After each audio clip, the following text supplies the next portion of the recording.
Hi everyone, Novels Wonderland here. Welcome back to the channel. Welcome to Novels Wonderland, Lord of the Mysteries, The Witch's Fate. Chapter 22 to 43, Chapter 22, Problems from the Past. You can listen to the whole novel on my channel, https://shorturl.it/kprkz. It's all the big guy's fault, he's the reason I can't even eat at a proper restaurant. Ryan shrugged off the blame with complete self-assurance. All he'd done was fail to correct the problem in time. The situation wasn't his fault. Honestly, apart from his disheveled hair and stubble, Ryan didn't look bad enough to be mistaken for a vagrant. But in this era, even someone who simply skipped the formal dress code, let alone showing up in clothes as old and yellowed as his, would invite whispers and stares the moment they stepped into a restaurant. He skirted the docking area and found a nearby cafe, where a single so soothed his stomach. With that settled, he turned his attention to the future. Having seen what an official extraordinaire could do, Ryan realized his original plan had been far too naive. Even if he only targeted people who had no legal protection, pulling too many jobs in the same city might still draw the attention of the church's beyonders.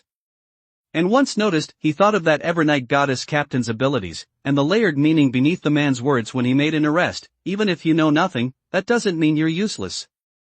Ryan couldn't shake the suspicion that even if he left zero trace, the church's beyonders could still find him the moment they decided to look. The safer approach, then, was to expand his operational range, 1 or 2 jobs per city, rotating between multiple cities, using time and distance to diffuse suspicion. Honestly, it's still a hassle, he reflected inwardly. Unless you have enough wealth to make money from money, there really are no shortcuts. Troublesome as it was, he had no intention of giving up.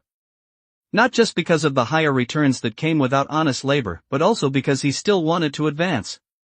Even a Sequence 9 potion, the primary ingredient alone sold for 150 to 200 pounds, and the formula for another 200 plus. A Sequence 8 ingredient would fetch at least 300 pounds without effort, and the formula could easily double that. Accumulating enough to reach Sequence 8 without relying on extraordinary abilities would take far too long. In the beginning, Ryan had considered simply living as an ordinary person, falling back on his assassin abilities only when things got truly desperate, with no thought of advancing further. But after 2 days in this world, he'd abandoned that idea.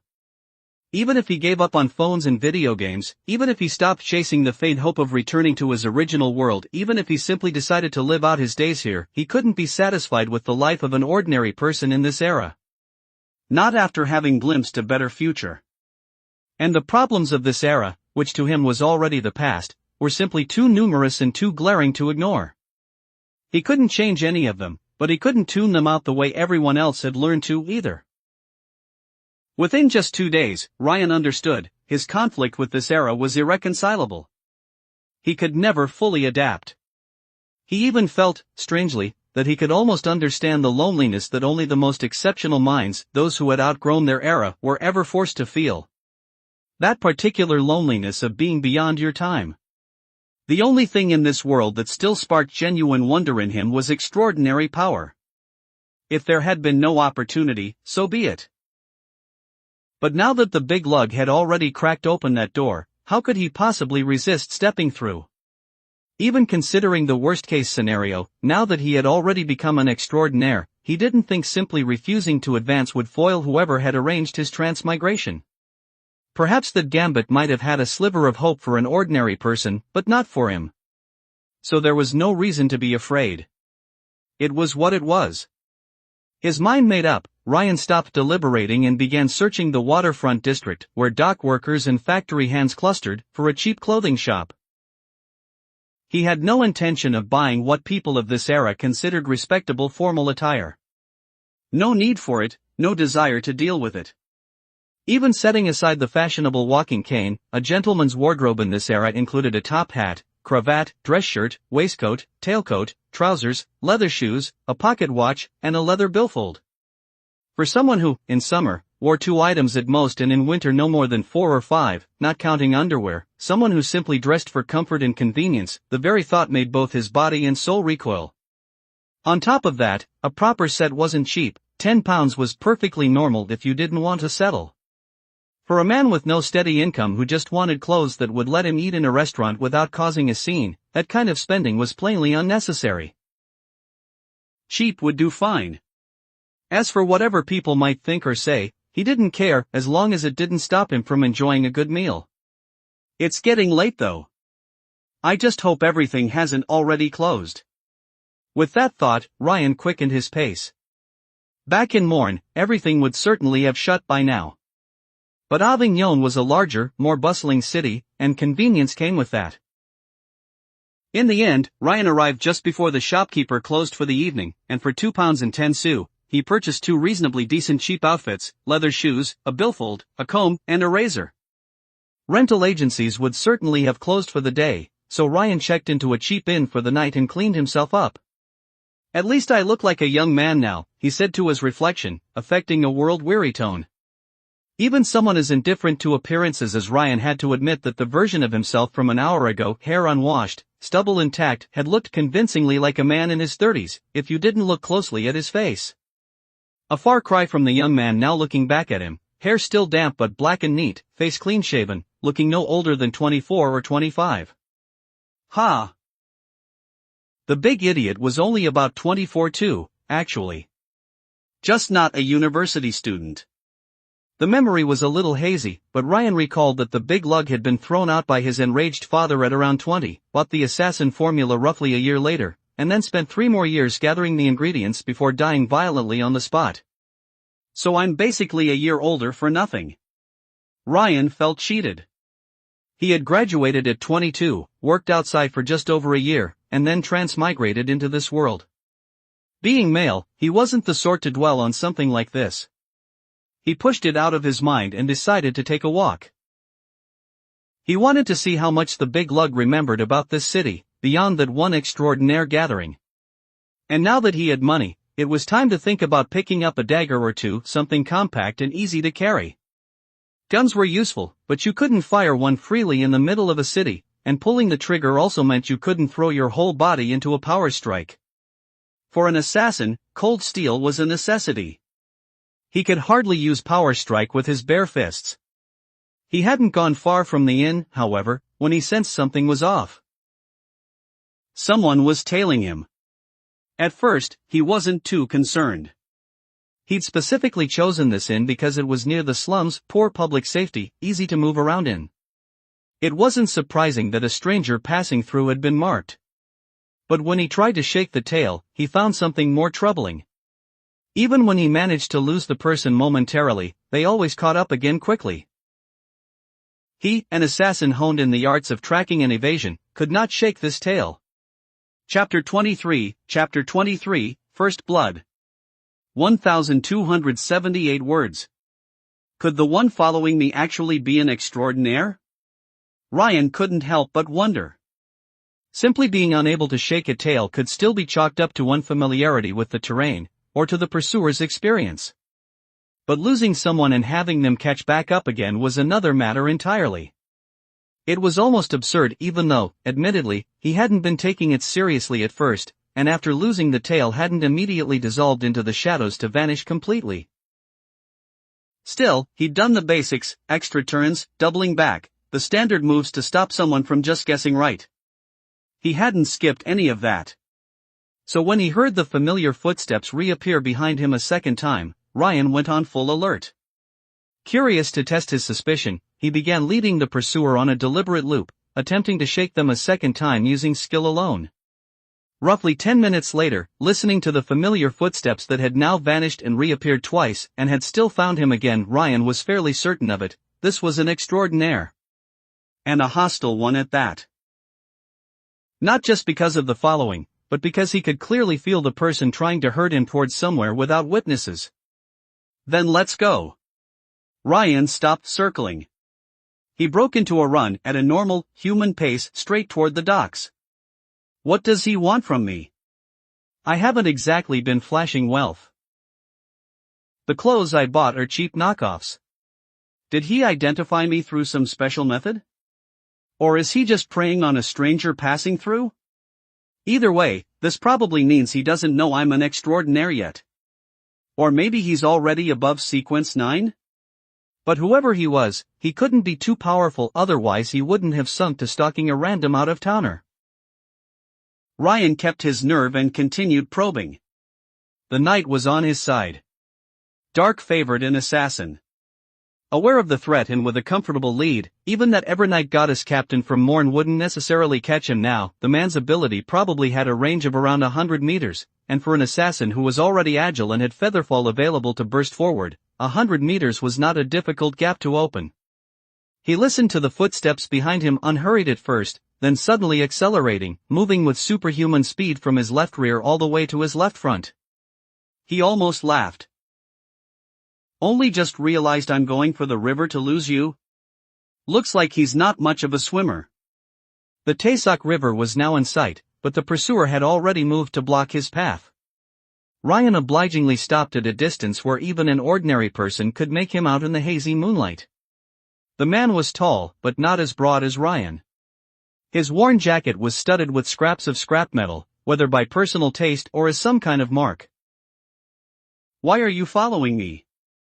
Ryan asked, his voice low and flat. "Just looking to borrow a bit of coin," the man said, eyes slanted with contempt. Ryan suppressed a laugh and stepped back. "Do I look like someone who has money? Stop playing dumb. The smell of ink on you is a lot stronger than most. Hand over the cash. Believe me, that body of yours won't save you today." The man advanced impatiently. Ryan said nothing. He turned and ran to the right. "Stupid bastard. Going to learn the hard way, are you?" Cursing, the man gave chase. The two of them were only a few dozen meters from the Taysok River. Ryan had deliberately run toward the section of the dock he'd entered the evening before. He knew this stretch of ground well. In a few quick moves he left the hard-paved cargo area of the dock and ducked into a dead end. Seeing Ryan run himself into a dead end, the man accelerated, intending to cut off his retreat before he could realize his mistake. But when he charged to the mouth of the alley, instinct screamed that something was wrong. He had already been slowing down, but now he threw himself into a forward roll using his own momentum. Bang! What greeted him wasn't a panicked stranger, it was a gunshot. Ryan's silhouette appeared at the mouth of the alley. The moment he'd plunged into the dead end, he had activated Shadow Lurk, drawn his revolver, and calmly walked back out, waiting for the man to step into his sights. But the man's sudden roll had saved him. Ryan wasn't surprised. He himself and the Evernight goddess captain had shown the same kind of instinct. The moment he stepped out of concealment, Ryan turned sideways, bleeding off part of the recoil while using his extraordinaire body to push through the rest and accelerate, driving a bear charge straight into the man just as he was steadying himself. The man barely had time to turn. He crossed his arms over his chest in a desperate block, then watched Ryan, already moving fast, suddenly surge forward again. Power strike. The man was no weakling. In raw strength and build he was a match for a brown bear. But in this moment he felt, in full, what it was like to be slammed by an actual bear giving everything it had. He hadn't been hit squarely enough to be launched off his feet, but the force was far beyond what he'd anticipated. He staggered back several steps, pain erupting simultaneously from his arms and chest. Then Ryan's silhouette seemed to melt into the darkness and vanish. Using scent alone, the man could still roughly locate Ryan. But for someone already rattled by the revelation that his target carried a gun and wielded extraordinary power, being unable to see the man's movements was the final straw. It broke what remained of his composure. "I'm in trouble." That was his only thought. Not fully recovered from the impact, he relied on his superhuman constitution to wrench his body sideways and lunge toward the flank. But the gunshot that failed to come as expected and the sharp surge of danger that followed made his heart sink. Bang! It's over. The gunshot and the thought arrived together. Shot in the back, the man crashed face first into the ground and couldn't get up. Bang! Bang! Bang! Bang! Ryan calmly squeezed the trigger. With the dead aim the assassin potion provided, he sent every remaining round into the man's skull. In truth, a lower sequence extraordinaire hit in a vital spot was just as close to death as any ordinary person. But Ryan had never fought an extraordinaire before, and his nerves were a little tight.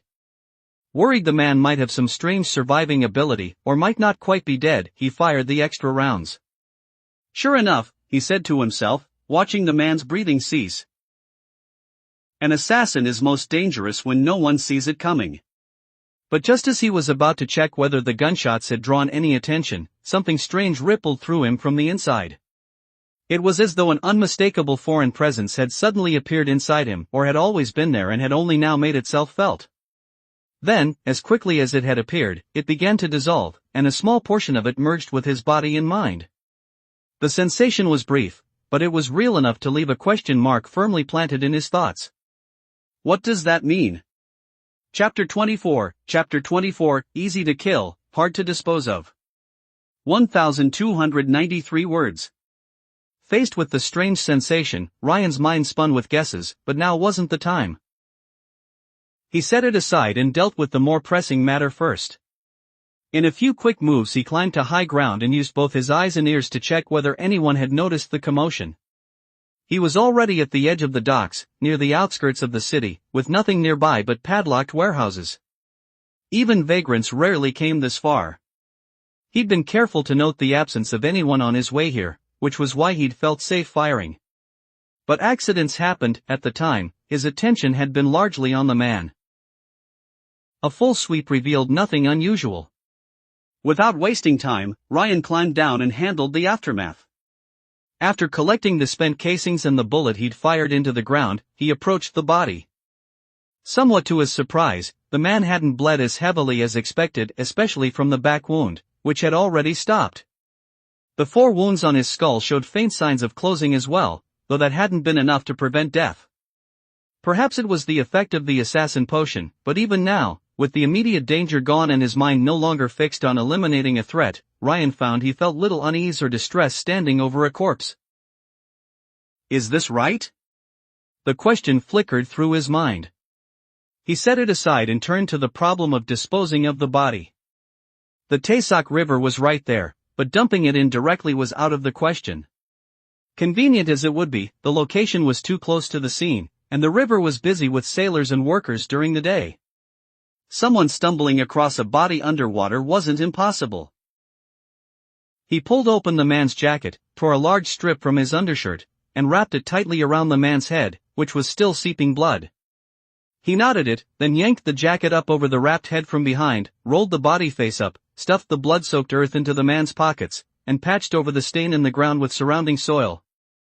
Then he hoisted the body, took one final look around to confirm there was nothing visible amiss, and began making his way upstream along the river. He glanced at the man's face, contorted in agony, bearing all the marks that death leaves on a person, and looked quietly away. He fixed his gaze forward and started running. It wasn't regret that weighed on him. The man's intentions had been obvious enough. Extortion was one thing, but the way he'd spoken made absolutely no effort to conceal what he was, and Ryan hadn't gotten this far by being naive. He was never going to settle for just borrowing a bit of coin. Besides, in this era, even a local who ended up in the slums wasn't worth much notice when they died. Death was too common there for anyone to spare much thought, let alone for a stranger passing through. Whether Ryan had been the one to die tonight or the man lying over his shoulder, the result was the same. As long as the body wasn't left at the scene, the police probably wouldn't look twice. Of course, even if the man had merely been showing off, Ryan wouldn't have gone easier on him. If you played that kind of game, you accepted the risks, prison or death. If Ryan himself ever got killed because some scheme of his went wrong, he'd blame his own inadequacy, not feel it was undeserved just because he was only stealing. Am I a little too calm about this? He turned it over carefully. From the moment he'd suspected an extraordinaire was tailing him, he hadn't felt a flicker of panic. He'd been perfectly composed, confirming his suspicions, probing for weaknesses, throwing the man off guard, then exploiting the advantage and striking without hesitation. And standing over the body now, still nothing. No one would ever believe this was a person with zero combat experience, who had never killed anyone. This fits a competent assassin, I suppose. But is a potion really capable of changing a person this thoroughly? Thoroughly enough to feel like an entirely different person? It was far more unsettling than simply gaining abilities, knowledge, and instincts. What worried him was the possibility that the potion could gradually turn him into someone completely unrecognizable. But he'd already boarded this ship, there was no getting off. All he could do was remind himself. Pay close attention to this.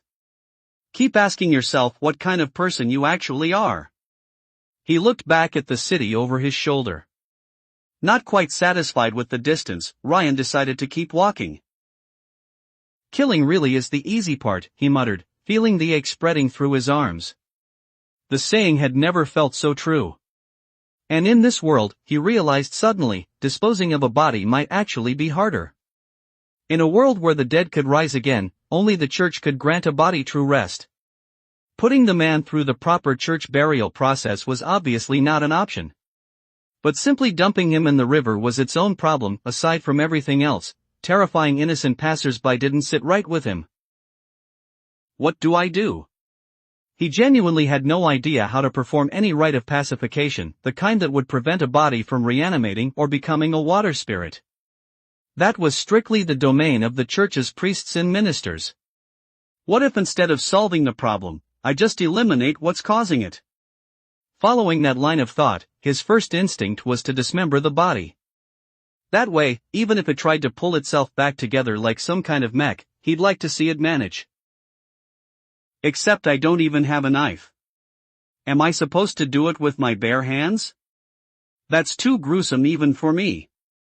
He turned over the image in his mind and decided his current self couldn't stomach it either. What about a compromise, just the hands and feet? That way, even if it does turn into something, it won't pose much of a threat to ordinary people. Although if it becomes a vengeful spirit, I'm completely out of options. I don't know the first thing about how those form, let alone how to deal with one. He was acutely aware of how much he was suffering from a lack of knowledge. After thinking it over, Ryan decided to carry the body farther. He'd come back later once he'd managed to get his hands on something specifically suited for dealing with vengeful spirits. After another 15 minutes of walking, he set the body down. He let his arms rest while weighing his options: throw it in the river, or dig a grave. Into the river, if it didn't become a vengeful spirit, the risk was minimal. But if it did, it would be nearly impossible to track down. Burying it had the opposite problem: what if it reanimated and somehow kept moving even without hands or feet? While he was still thinking, something caught his attention. On instinct, he turned to look at the body. There, through the cloth wrapped around the skull, a deep crimson glow was slowly brightening, gathering together into a single point. And what's this supposed to be? I just kill one person and suddenly things get weird on multiple fronts. He thought of the strange sensation he'd felt right after the kill, and couldn't help voicing his thoughts to no one in particular. Chapter 25, A Glimmer of Hope? 1,236 words. Ryan admitted to himself that he was a little thrown. Why did this blasted world have to be so full of inexplicable things? First of all, this probably isn't normal, right? As far as he could remember, ordinary people didn't produce anything like this after death. But given how fragmented the big lug's memories were, he'd leave room for doubt for now. He plucked a blade of grass and crouched down. After untying the knot to expose the deep crimson mass to the open air, he prodded it with the grass. It had a satisfying spring to it, like a gelatin cube. Except gelatin cubes didn't typically emerge from human skulls. He was certain this thing was connected to extraordinary power. Not just because of the strangeness of the phenomenon, but because even without looking at it, the thing had an inexplicably strong presence. That was why, even though he hadn't been paying the slightest attention to the body, he'd noticed the moment it appeared. And there was something else, a vague, indefinable pull it seemed to have on him. Something only Beyonders have, that ordinary people don't. Could this actually be the potion material? More precisely, the primary ingredient of a potion. Combining his own experience with what old Schneider had said, it wasn't difficult to figure out that the supplementary ingredients had no real connection to the extraordinary powers a potion bestowed. The primary ingredient was what actually granted those powers. The supplementary materials were just the scaffolding. But why only one mass? Did the two primary materials merge into one? And if so, can it still be used? His head was a mess of questions. Truly maddening. And that wasn't all. Looking at the deep crimson mass, Ryan found himself thinking again about the strange sensation from right after the kill, a clearly foreign presence beginning to dissolve, beginning to integrate with himself. Brief as it had been, someone who had already been put through the ringer by a potion twice wasn't going to dismiss it as imagination. Because of the risk of losing control, he'd become acutely attuned to any irregularity in his own body. Looking at this similarly unhuman-looking crimson mass, he naturally began connecting it to that internal foreign presence. After all, he was an extraordinaire himself. It made sense that he'd have something similar inside him. It's like one of those cultivational magic-type artifacts from a web novel, he thought, the kind you can refine and absorb into yourself. Something that stays dormant normally, only stirs when it senses a death, and suddenly makes itself felt. Okay, follow that logic. If the potion's side effects are basically what happens when you haven't fully refined the artifact yet, then maybe that dissolving sensation was part of it being refined further. Triggered by someone dying. So what would happen if it dissolved completely? Of course, the resemblance wasn't proof of equivalence. Ryan was only reaching for familiar terms because he'd been caught off guard. When the ache in his hands eased up a bit, he tore another strip from the corpse's undershirt and, being careful not to touch it directly, wrapped the crimson mass and tied it off. He set the wrapped bundle on the body's stomach, hoisted the corpse again, and started walking. The speculation could wait, the body disposal absolutely couldn't. A few minutes later, spotting a sizable rock, Ryan decided on burial. Even if it did turn into a vengeful spirit, at least he'd know where to find it. This world apparently shared the idea that such spirits could only haunt the place where they had died. Whether that was actually true was another matter. He'd assume it was for now. He felt reasonably good about himself for having thought this through at all.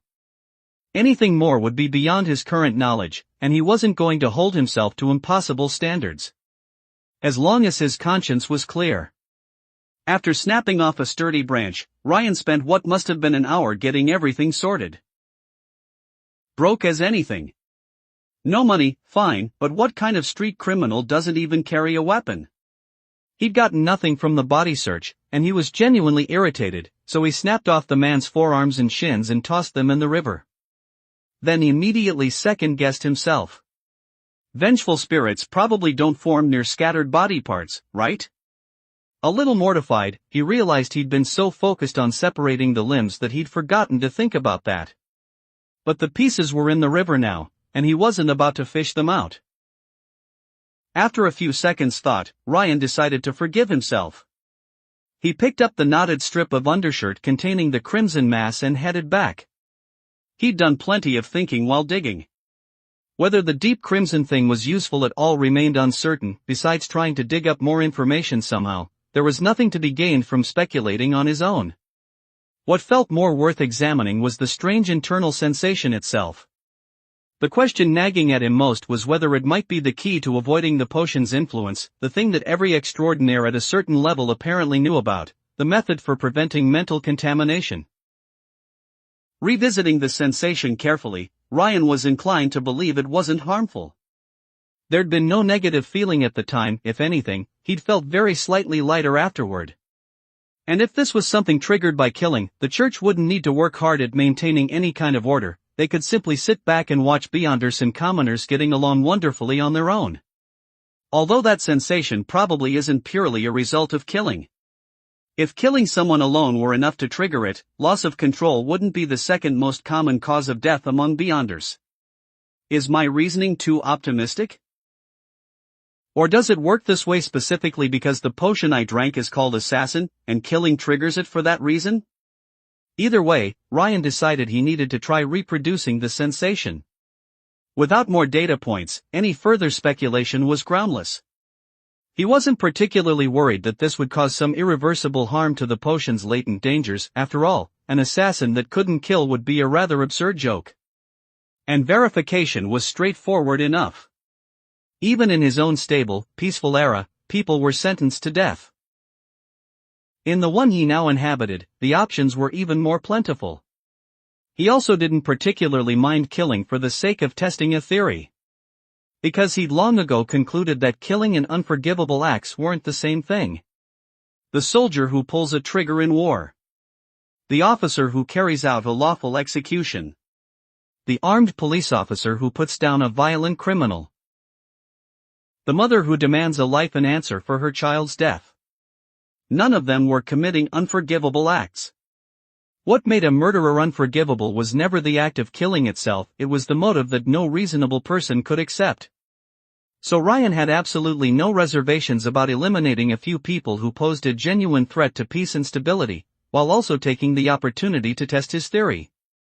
If killing a single capitalist wouldn't actually change anything, he'd already be giving serious thought to the feasibility of lamppost justice. Chapter 26, The Middleman. 1,271 words. The walk back to the city passed without incident. Once inside, Ryan made a deliberate detour to check on the spot where he'd taken down the pursuer. No one was there. The last of his worry about that night quietly dissolved. First, I need a box to put this in. Carrying it around by the knot is no way to go about things. Even with the undershirt muffling most of its glow, the deep crimson mass was still conspicuous in the surrounding dark.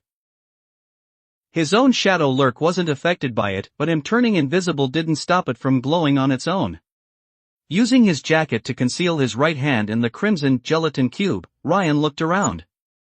His assassin-sharpened eyes quickly found a tin cigarette case lying abandoned on the street, unloved and discarded by some dock worker or factory hand. Remembering that the potion ingredients he'd bought had come in tin cases, Ryan picked it up and slipped the crimson mass inside. Tin case in hand, he made a brief detour to the riverside to toss the cloth strip into the water. At least there's no obvious effect from holding it at one remove.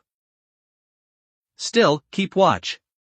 Who knows how it changes after being half absorbed by someone. With the distraction behind him at last, Ryan began properly familiarizing himself with the neighborhood around the inn. First order of business, get himself a weapon. Then find an opportunity to test his theory. Compared to Morne, Avignon, where the big lug had only spent a few months over a year ago, was far hazier in Ryan's inherited memory. He couldn't even recall the name of the transitional district sandwiched between the docks, the factories, and the slums near the inn. He only knew that heading north would eventually bring you into the lower middle-class residential areas where public safety was somewhat better. Apart from the location of the extraordinaire gathering, he was a complete stranger to this city. After roughly 15 minutes of wandering and eavesdropping, he finally caught the name of this neighborhood, Cross Street. Nice to be in a big city. People still out wandering at this hour. Having gotten the lay of the land, Ryan made his way to the largest establishment on Cross Street, the Wild Dog Tavern. Over a year ago, the big lug had found a certain middleman here and used him to gain access to an assembly attended mostly by beyonders. He exchanged a glance with the two heavy-set doormen, both about his height, though not nearly as broad, and pushed open the tavern door. Without the door to muffle it, the noise hit him immediately. To his mild surprise, he found it much less grating than before, nothing like the unbearable din it would have been before the transmigration. Ryan ignored the smell of sweat and made his way to the bar. A roar of cheers drew his eye to the ring at the center of the tavern, where two dogs were enthusiastically chasing down rats to the delight of the surrounding crowd. This was a well-liked gambling game in the taverns of the Kingdom of Ruin, betting on which dog would catch more rats. It was, incidentally, why the tavern was called the Wild Dog. He pulled his gaze away and reached the bar. "South Wheel Ale," he said to the barman, a little reluctantly. He set down a one-so note and settled onto a stool. "Big fellow, you've been here before?" The barman took the coin with a trace of surprise. "Over a year ago now." After receiving 7 pence in change and a large mug of golden ale, Ryan continued, the smell of sweat already feeling somehow less oppressive. "There's someone here who deals in weapons, if I recall correctly. Does he sell daggers and that sort of thing?" The barman looked at Ryan, who had already taken a long pull from the mug and was silent for a moment. "Left side. Room at the end of the corridor. Ian Doyle." The name jogged something loose in Ryan's memory. He quickly identified his target, picked up his mug, and walked straight over. He knocked. A man answered promptly, opening the door and silently fixing him with a stare. Ryan had no clear memory of Ian Doyle's face, so he simply said, "No need to be on guard. I did business with Ian Doyle over a year ago, not that either of us would likely remember." "How is that any different from the ruined winter sun?" came a sardonic, unhurried voice from behind the doorman. Ryan paid it no mind and said something that seemed both ordinary and oddly misplaced. "Any chance you'd like to share a South Wheel ale and a game of billiards?" Then, immediately, I think we both remember that line. This was a passphrase, one of the clearest things the big lug's memory had preserved about this city. Its actual meaning was a request to attend the extraordinaire gathering. Ian Doyle was the middleman connected to whoever ran the assembly. The doorman half closed the door, concealing himself behind it. But it didn't take long for him to pull it open again and step out. Ryan walked straight in and found Ian Doyle, a man of notably fine bearing, with amber eyes. Handsome enough to look more like a host at a pleasure house than a tavern. Ryan thought privately, without letting it show, and sat down. The door clicked shut behind him. Ian Doyle, impeccably dressed save for the absent top hat and missing cravat, settled into the chair beside a hanging dark coat. "My apologies, I only have a vague impression of you, from your build." He paused, thinking back. "The gathering, I'm afraid, is too late in the day now." "No need to apologize. That's perfectly natural. Ryan's main purpose tonight was different anyway." "Primarily I'm here to buy a dagger or something similar, something easy to carry, solid and reliable." "Ideally, something you can give me now." The Evernight goddess came out at night, after all. 5 sous. Ian Doyle named his price directly. Ryan paid on the spot. Doyle said he'd be a moment and stepped out through a door on the opposite side. Ryan glanced through the door at the night beyond, nothing remarkable. He took another sip of his South Wheel ale and turned his attention to the billiard balls on the table. They resembled the ones from his memory, but carried no numbers. Without knowing the game better, he couldn't say for certain whether it had any connection to Emperor Roselle. He didn't have to wait long. Ian Doyle returned shortly with a dagger. Ryan tested the balance and grip, satisfied, and asked as an afterthought, "For gatherings, is it still the daily?" Ian Doyle nodded and added, "If the tavern has a notice about buying rats, there's a gathering." Ryan nodded, said nothing further, and left the room. He finished the rest of his South Wheel ale in a few swallows, left the mug on the bar, stole one last glance at the ring, he couldn't help it, and walked out of the tavern. The big idiot really did have a thing for gambling. He shook his head with a quiet inward laugh, stepped into the night, and disappeared into a corner where no one was watching. Only a murmur too low to carry remained. Preparations complete. Time to clean up some garbage. Chapter 27, Thugs and an Early Gathering. 1,340 words. Big cities really do have more to offer after dark. Ryan had barely ventured into the slums when he heard the sounds of a brawl in the distance. He got there quickly, and found it far more brutal than he'd expected. Every person in the fight was armed. Most carried ordinary clubs, but there were also knives and spiked bats studded with sparse iron nails. The gang members in the center threw themselves at each other without reservation, going for vital points whenever the opportunity arose, and within moments multiple people had been left crippled. Yet neither side showed any sign of stopping until one was completely incapacitated. No one on the periphery flinched either, every last one of them stood gripping a weapon, itching to get in. Wait, how much do these people even get paid to go at it like this? Both gangs prioritized targeting anyone still capable of fighting, not going out of their way to finish off the injured, but it was still a bloody spectacle. Plenty of fighters limped or crawled to the edge of the fray before their own side could drag them to the rear. Beyond basic tourniquets, there was no further medical attention given. Had it not been for the visible agony on those crippled faces, Ryan might have wondered whether they were human at all. They're savages. Compared to this lot, I'm practically a model citizen. He'd just killed someone himself, and this was still making him want to cover his eyes. He didn't learn until later, when he delivered a kidney strike to an isolated, incapacitated thug and made his quiet exit dragging the body, that this brief, brutal clash had been fought over some lucrative opportunity. And not until the victorious side finally claimed their bloody prize and both groups carried their wounded back, did Ryan notice something remarkable. Not a single person wore any expression of real concern for the injured.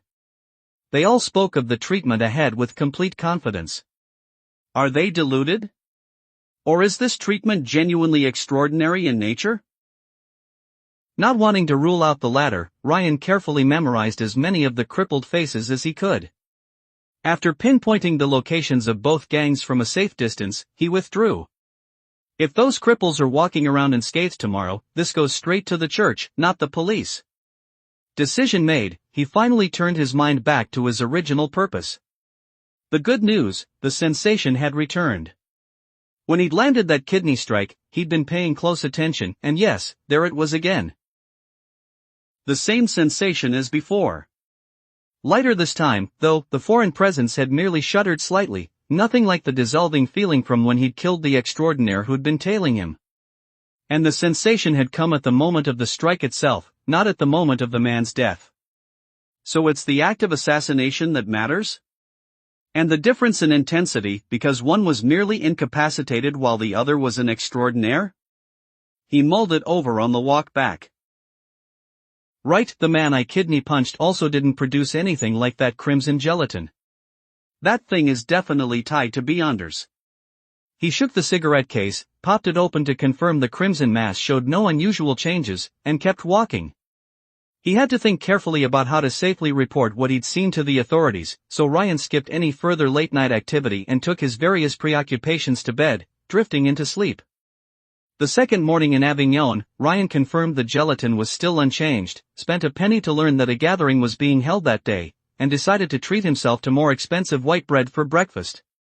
After eating, he picked up a dark gray worker's jacket and matching trousers, then used the knowledge the assassin potion had given him to disguise himself as a workman, a somewhat conspicuous workman, given his size. Using his rough appearance and his assassin abilities, he cautiously confirmed that the victors from last night, who had been crippled only hours ago, were now moving with only a slight limp. Ryan quietly resolved to report them to the church, abandoned his plans to rent a room or open a savings account in Avignon, and spent what remained of the morning scouting a different gang that seemed a more appropriate target.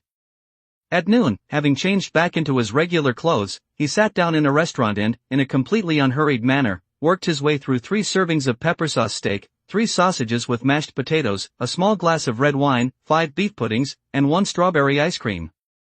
He paid the rounded-up bill of 10 sous, and walked out well satisfied, leaving behind a wake of low, startled or disdainful murmuring. Pricey, but genuinely good. And oddly enough, I didn't feel strange about the whole dessert after a full meal thing. Must be some residual influence from the big idiot's body.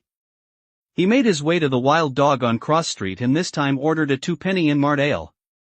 After confirming from the barman that Ian Doyle had already arrived, Ryan knocked on the corridor room again. Afternoon, Doyle. Has it already started? Please don't drop the mister. I don't believe we're quite familiar enough for that, this would be. The blonde-haired Ian Doyle looked at him steadily. David John. Don't worry, I'll remember next time. Ryan was leaving first thing tomorrow morning anyway. Very well, Mr. John. It has begun. Shall I take you now? Doyle didn't press the point. Ryan nodded and received a mask and a cloak. He had his doubts about how useful the disguise actually was, but novelty won out, and he put the cloak on anyway. He followed Doyle through the door he'd fetched the dagger from the night before, walked through a stretch of enclosed courtyard hemmed in by walls and buildings with only the sky overhead, and pushed open the door of an otherwise unremarkable house. Now this feels familiar. Closing the door behind him, Ryan made for the one occupied bedroom. Midway, a male voice reached him, bored in tone, but faintly curious. Hey, old gentleman. How come the gathering's starting early this time? Haven't you all been complaining that I'm too cautious and the intervals between gatherings are too long? The slightly aged voice laughed in response. A brief pause. Well, I may as well tell you now. A rather generous stranger asked me to find an extraordinaire willing to help him. He made clear that money was no object. Knock knock knock. Ryan's knock sounded at the door. Come in. I'll go into detail once there are more of us. The old gentleman's voice shifted from projected to discreet. Looking up at Ryan as he entered, the old gentleman, masked, but well-dressed in all other respects, gestured toward an oversized chair in the corner with a thoughtful expression. I hope that chair over there will suit you, sir.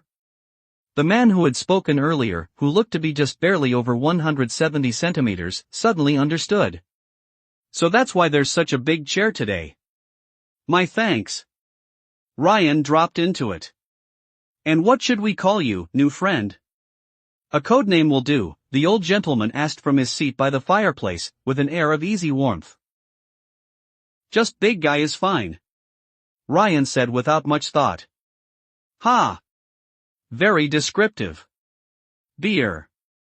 The man with the unremarkable voice extended a hand from under his cloak and pointed at himself. Apart from Ryan, the other two were naturally chatty, so the room remained lively as they waited for the rest to arrive. From their conversation, Ryan had learned that Nighthawks of the Evernight Goddess church captains were generally sequence 7. He watched the old gentleman, dressed now in full formal wear, stand and address the gathering. I think that's enough time. Let us officially begin. Chapter 28, Talismans and What He Learned. 1,294 words. The old gentleman first addressed the matter Ryan had overheard upon arriving, the generous stranger looking for an extraordinaire's help, and elaborated. In his own words, a moment of carelessness has forced him into a significant transaction with parties whose backgrounds and reputations leave something to be desired. Fearing complications, he is seeking someone with extraordinary abilities to serve as additional insurance. The requirement, someone capable of, should negotiations break down, helping his people recover the important goods from the other party by force. Payment is £50 regardless of the transaction's outcome. Should complications arise and the goods be recovered successfully, he is willing to double the amount or more.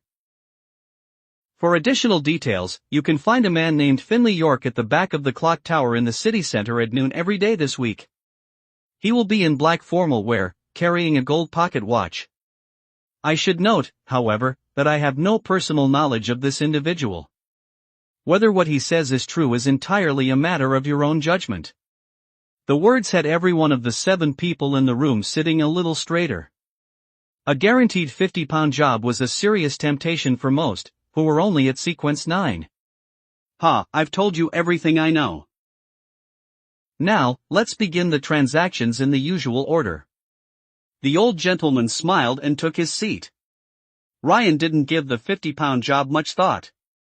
He had no reliable way to evaluate its legitimacy, and being cautious, he'd planned to leave the city the day after filing his report, too soon to wait it out.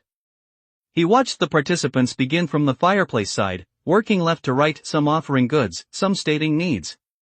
Each person spoke once, then passed to the next whether the exchange had been completed or not. Ryan quickly realized that for someone who had only been an extraordinaire for 3 days, even following the conversation was a struggle.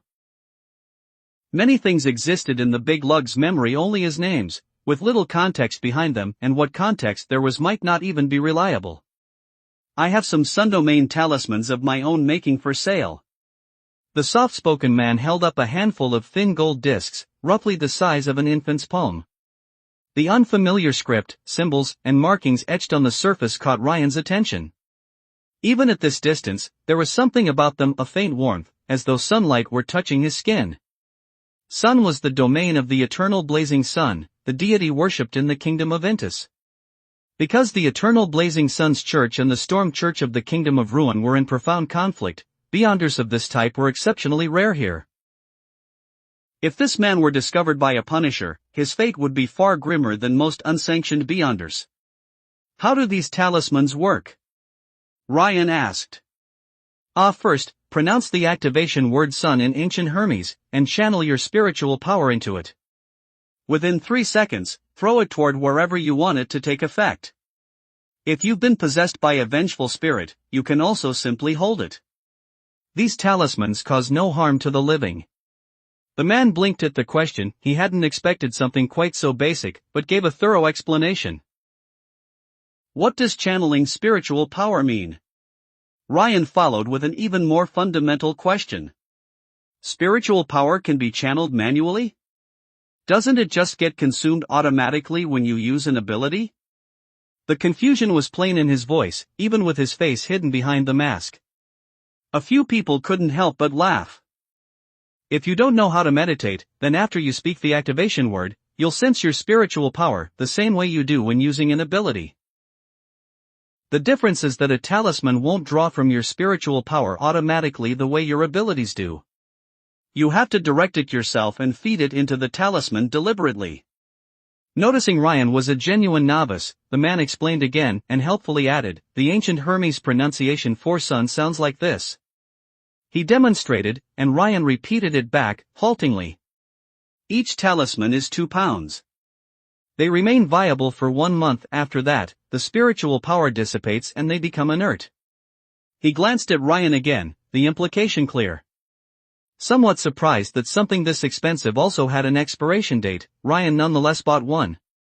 It was the first extraordinary infused object he'd encountered, apart from a potion, and he might actually need it. He spent the 2 pounds. He slipped the thin disc into his pocket, warm as actual sunlight, and began committing the ancient Hermes word to memory as he watched the rest of the trading unfold. The man looked around at the others, and when no further interest emerged, signaled the next person to speak. The next participants simply shook their head in silence.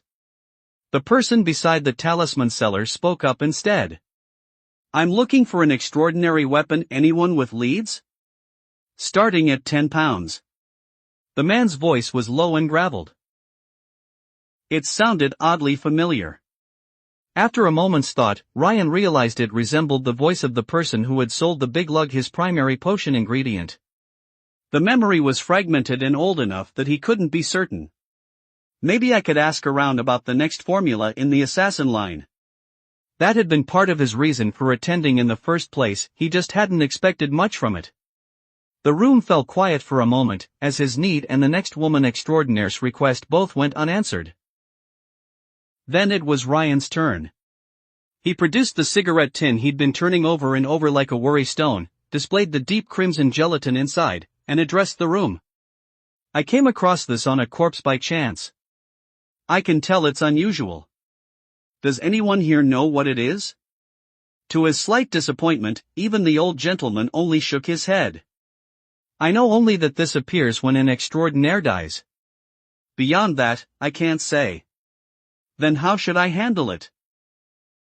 I'd rather not draw the church's attention by disposing of it carelessly. Ryan asked, plainly.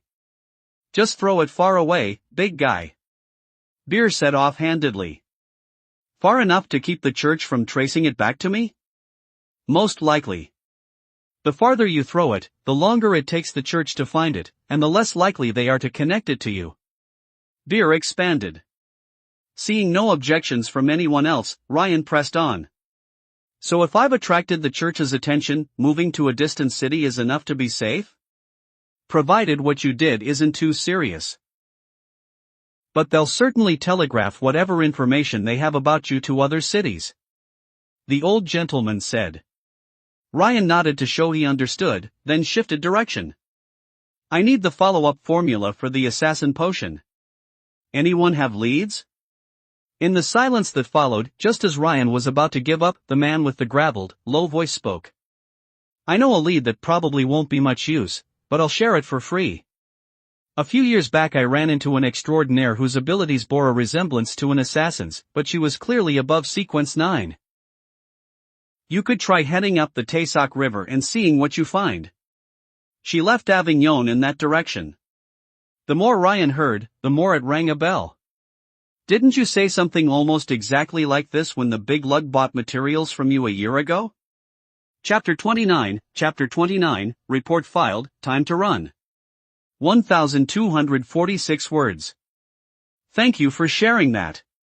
Ryan kept the amusement out of his voice and expressed genuine gratitude, though inwardly he couldn't resist. If you'd been any vaguer about it, I'd have thought you were a plant. Think nothing of it. It was years ago.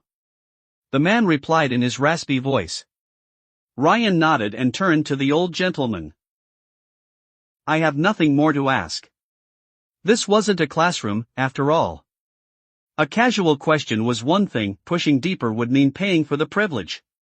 And never mind the question of reliability, the rates alone might be beyond him. No one in today's gathering had dealt in sous. Very well. Same as always, leave at 3-minute intervals. The old gentleman took the cue. The brief gathering came to an end. Apart from Ryan, no one had walked away with much. For a gathering held in secret, with only a handful of attendees, that was entirely normal. While waiting for his turn to leave, Ryan turned the cigarette tin over in his fingers and found himself with a bold idea. That deep crimson gelatin might actually make an excellent reason to approach the authorities. An organization over 1300 years old was almost certainly familiar with what the thing was. If he proactively brought it to a church, then even if the church's beyonders came looking for him afterward, might they not be slightly more inclined toward civility first? Look into his background before resorting to force, for instance? Especially someone like a Evernight Goddess officer, who had very convenient ways of getting people to reveal their secrets. It would expose the fact that he was a transmigrator, yes. But there was an upside to that. If it really did come out, he'd no longer have to fear the worst-case outcome. And if it didn't come out, then from the authorities' perspective, his only real problem was simply being an unlicensed extraordinaire. Given that he'd also voluntarily reported 2 criminal gangs to the church, a degree of leniency wasn't out of the question. The more he thought about it, the more he felt like it wasn't a bad outcome regardless of which way things went. The 2 remaining concerns were, 1, he couldn't be sure these 2 actions would actually earn him any lenience, and 2, if the transmigrator angle were exposed, what came after was genuinely unpredictable. I might end up being worse than a collaborator and interworld traitor, so to speak. The thought took him further than he intended. In the end, after much deliberation, he still hadn't decided whether to approach the church directly. But he'd made up his mind that before leaving Avignon, he would hand the Crimson Mass over to them regardless. Something tied to a potion, something that could theoretically produce monsters, was better left to professionals. Even now, revisiting the big lug's memories of that near-death moment left him unsettled. He returned to the wild dog and hung up the cloak and mask as he left. Then he went straight to begin preparations for the report. He wasn't leaving a handwritten note. Instead, he spent time cutting individual words from several newspapers. Better to be safe, some beyonders could read too much from a person's handwriting. By evening, after a light dinner at an ordinary cafe, he switched to a different, similarly priced inn on the other side of the neighborhood and turned in for the night. After dark, he slipped out of the inn again and detoured through the slums. He made a point of checking from a distance on the 2 gangs he'd be reporting tomorrow morning. Nothing useful, but he did confirm that 1 or 2 of the thugs he recognized from the night before were now completely uninjured.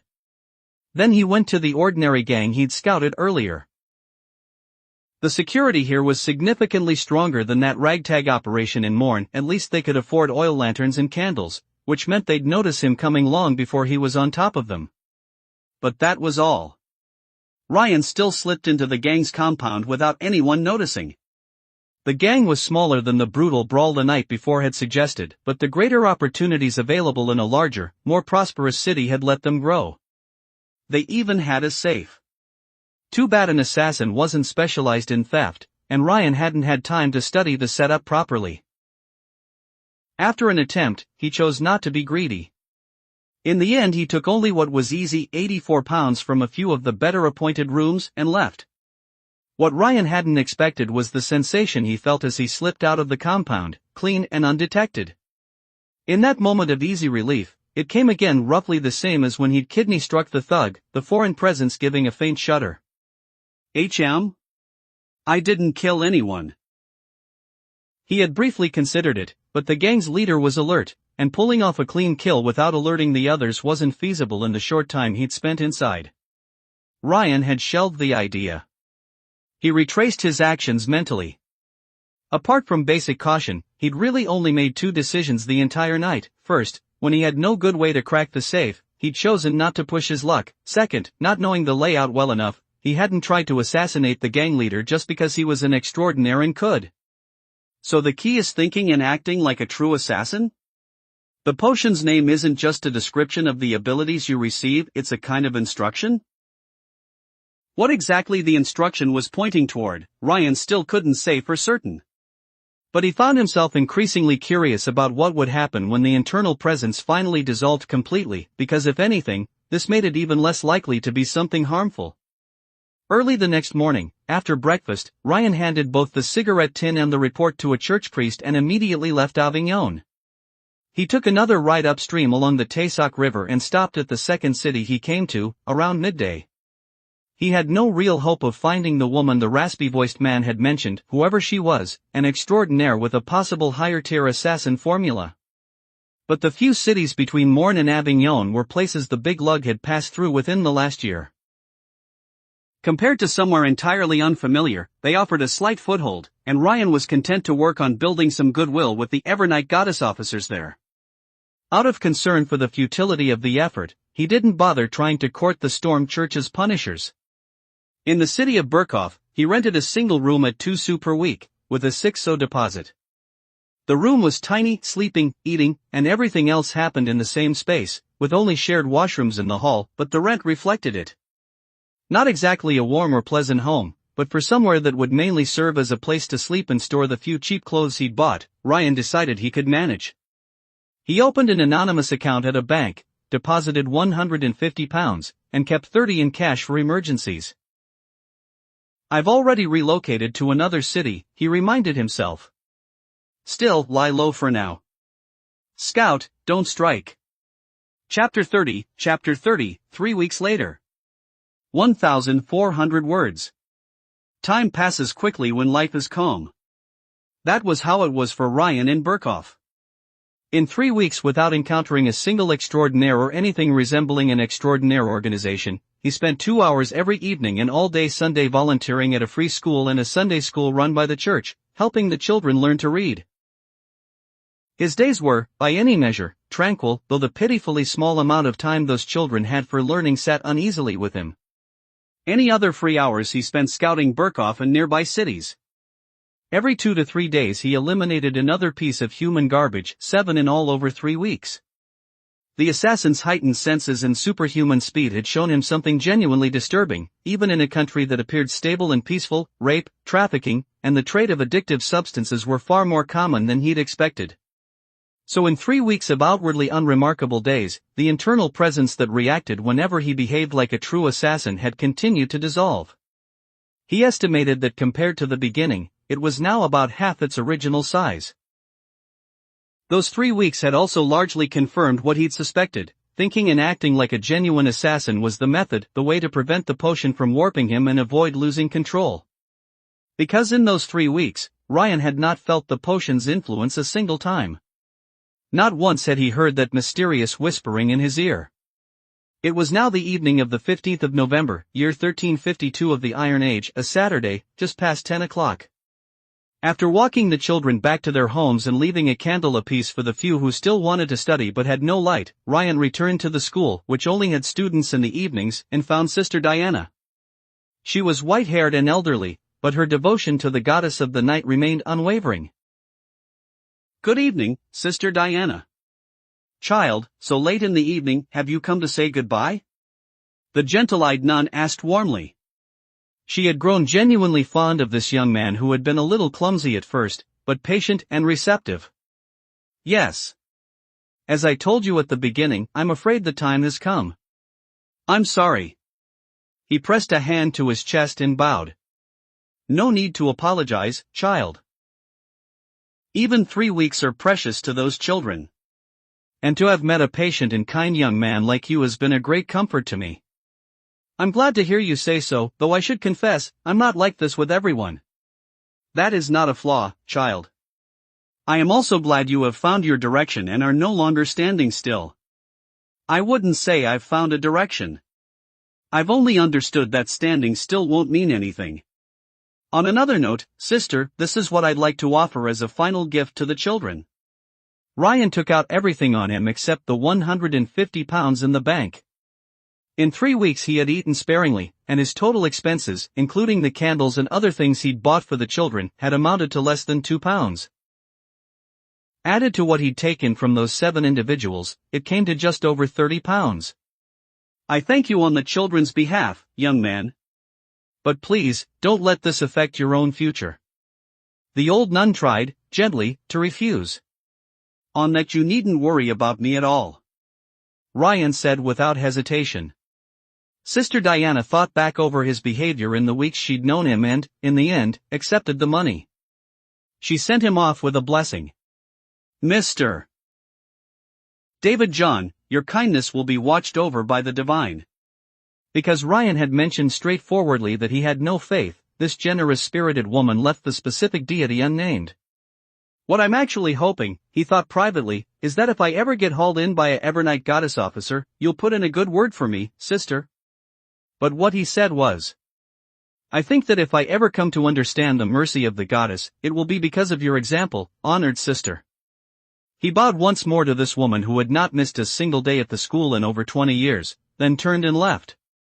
Before stepping into the dark, he looked back one last time at the school standing in the shadows, and said quietly, to no one, May all of you find what you're seeking. I'm really not that compassionate a person, he told himself as he faded into the darkness. I can't bring myself to keep sacrificing just to help even one more child.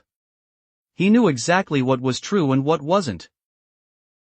Giving up because his best effort was only a drop in the bucket was just an excuse.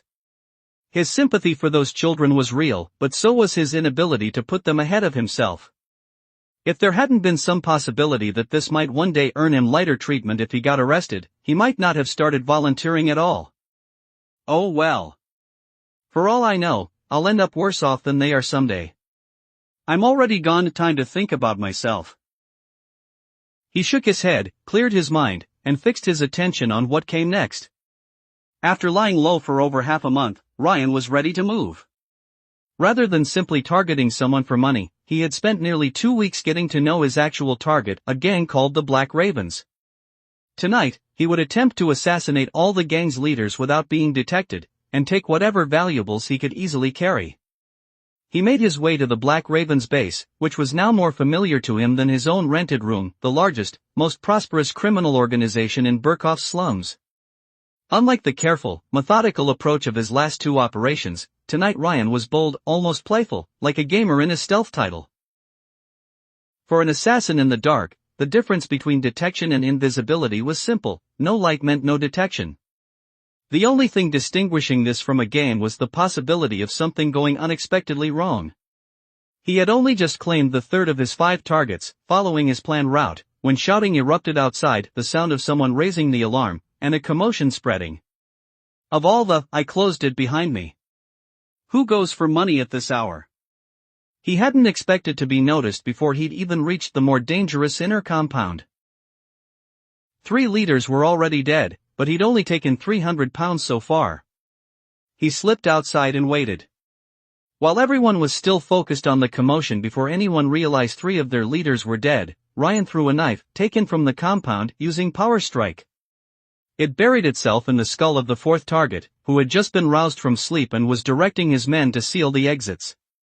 By the time the others reacted and sent a team to check on Ryan's last known position, he was already gone. The unexpected turn had cost him only £300 instead of the full haul. But 4 consecutive assassinations and a clean escape afterwards still gave him a sense that the internal presence had dissolved a little further. 2 more Beyonders, maybe, and it'll be completely gone. He was about to call it a night when he passed the area near the docks and heard a strange, animalistic shriek. Borne on the night wind was a distant, calm chanting, and wherever it touched, the people jarred awake by the shriek slipped quietly back into sleep. A fight clearly involving extraordinary powers. That piqued his interest. But even an extraordinaire couldn't fully resist the tranquility threaded through that chanting voice, and besides, the fight was actively moving toward the edge of the city, upstream along the Taysock. Unable to get too close, Ryan circled ahead and positioned himself at the city's outskirts, where the open terrain offered unobstructed sightlines. There, relying on his eagle-sharp vision, he watched the battle from a distance. Chapter 31, The Monster.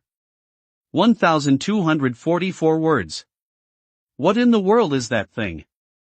Even from a considerable distance, the moment Ryan got a clear look at what the official Beyonders were fighting, he couldn't keep the shock to himself. Aside from the most basic human silhouette, head and limbs in roughly their correct positions, everything else about the creature seemed to have been churned into chaos by some terrible force. Yet it was still alive. What should have been internal veins now ran along the outside of its body, coiling around it like vines or tentacles. One eyeball protruded from its back. What looked like brain matter oozed from its left hand. A fully formed mouth, complete with teeth, had grown from the side of its right leg. Its head was a mass of swollen tumors and exposed musculature pressing up against the skin. Every part of what had once been a human body appeared in the wrong place, and none of it impeded the creature's movement in the slightest. It was locked in fierce combat with a Punisher ahead of it carrying a lantern and an axe, and an Evernight Goddess officer behind it with a gun. It was tenacious. Bullets struck it with no apparent effect. Even a direct blow landed on it only slowed it down momentarily. Axe wounds closed quickly, and when they did, the faint white mist briefly visible inside was the only sign anything had happened. The creature seemed barely affected by the chanting. So the second Evernight Goddess officer, positioned at the rear, whose extraordinary ability manifested as recited verse, could do no more than prevent ordinary citizens from being woken and witnessing what would haunt their nightmares for the rest of their lives. It looked, by every measure, like a creature gone wrong in the most extreme fashion, yet the warped power seemed to have changed only its appearance and raw physicality. It had no unusual abilities. It couldn't direct the veins coiled across its surface to reach out and snare enemies. It couldn't stretch its arms like rubber to strike from a distance. And it was precisely because the creature had no surprises that the two Beyonders engaging it were able to hold the line, methodically sealing off any route it might take into the denser residential streets, steadily pushing it toward the outskirts. The Punisher moved as though armored, going blow for blow with the creature without losing ground. The Evernight Goddess officer could slow the creature when needed, brief as the effect was enough to force it back or open a window for the Punisher to act. Ryan edged further away as the creature was driven toward the outskirts in his general direction. With the distance from civilians increasing, the second Evernight Goddess officer gradually freed up, and the Punisher began to press the advantage. Just as Ryan judged the creature was nearly finished, the Punisher demonstrated that he agreed. After blocking the creature's attack with his lantern hand one more time, the Punisher, whose strength had until then been roughly matched with the creature's, exploded with a sudden, terrifying burst of power. The axe came down at tremendous speed and nearly sheared the creature's entire head from its shoulders. Bang! The Evernight Goddess officer on the flank timed his shot perfectly. The impact knocked the barely attached head the rest of the way off. Not entirely surprising, but not entirely expected either. Losing the head apparently only hurt and frightened the creature. It didn't stop it. The moment the head hit the ground, the creature turned and bolted for the open country. Not even the Evernight Goddess officer's ability slowed its flight. Damn! Ryan immediately moved sideways to avoid being too close to the creature's escape path. What he hadn't counted on was this, a creature without a head, with no demonstrable special abilities, somehow sensing him through the darkness. Even lurking in shadow, he was too close to its line of travel. Barely seconds after losing its head, the creature locked onto him. Whether it had forgotten the pain or decided he was softer prey, it came straight at him. Damn! Damn! Damn! Ryan ran. He'd watched long enough to know that for all its terrifying appearance, this creature posed a limited threat to him, but an assassin had no tools for dealing with something without any meaningful weak points. And directly behind it were official Beyonders. If he didn't open a big enough lead quickly, his next stop would be a different city entirely. He didn't run back into the city. If the creature switched targets mid-chase, the consequences would be on him. He headed straight into open country, trying to put distance between them. In a wide-open field beyond the city limits, however, Ryan found he couldn't sustain featherfall indefinitely, and in the end, his own bulk worked against him. He barely had time to roll sideways before the creature lunged at him. In the corner of his eye, he caught the creature vanishing into shadow the same way he could, and suddenly understood why it had been able to detect him. It has an ability tied to shadows too. That also explained why the Punisher had been holding that lantern throughout the fight. This complicates things.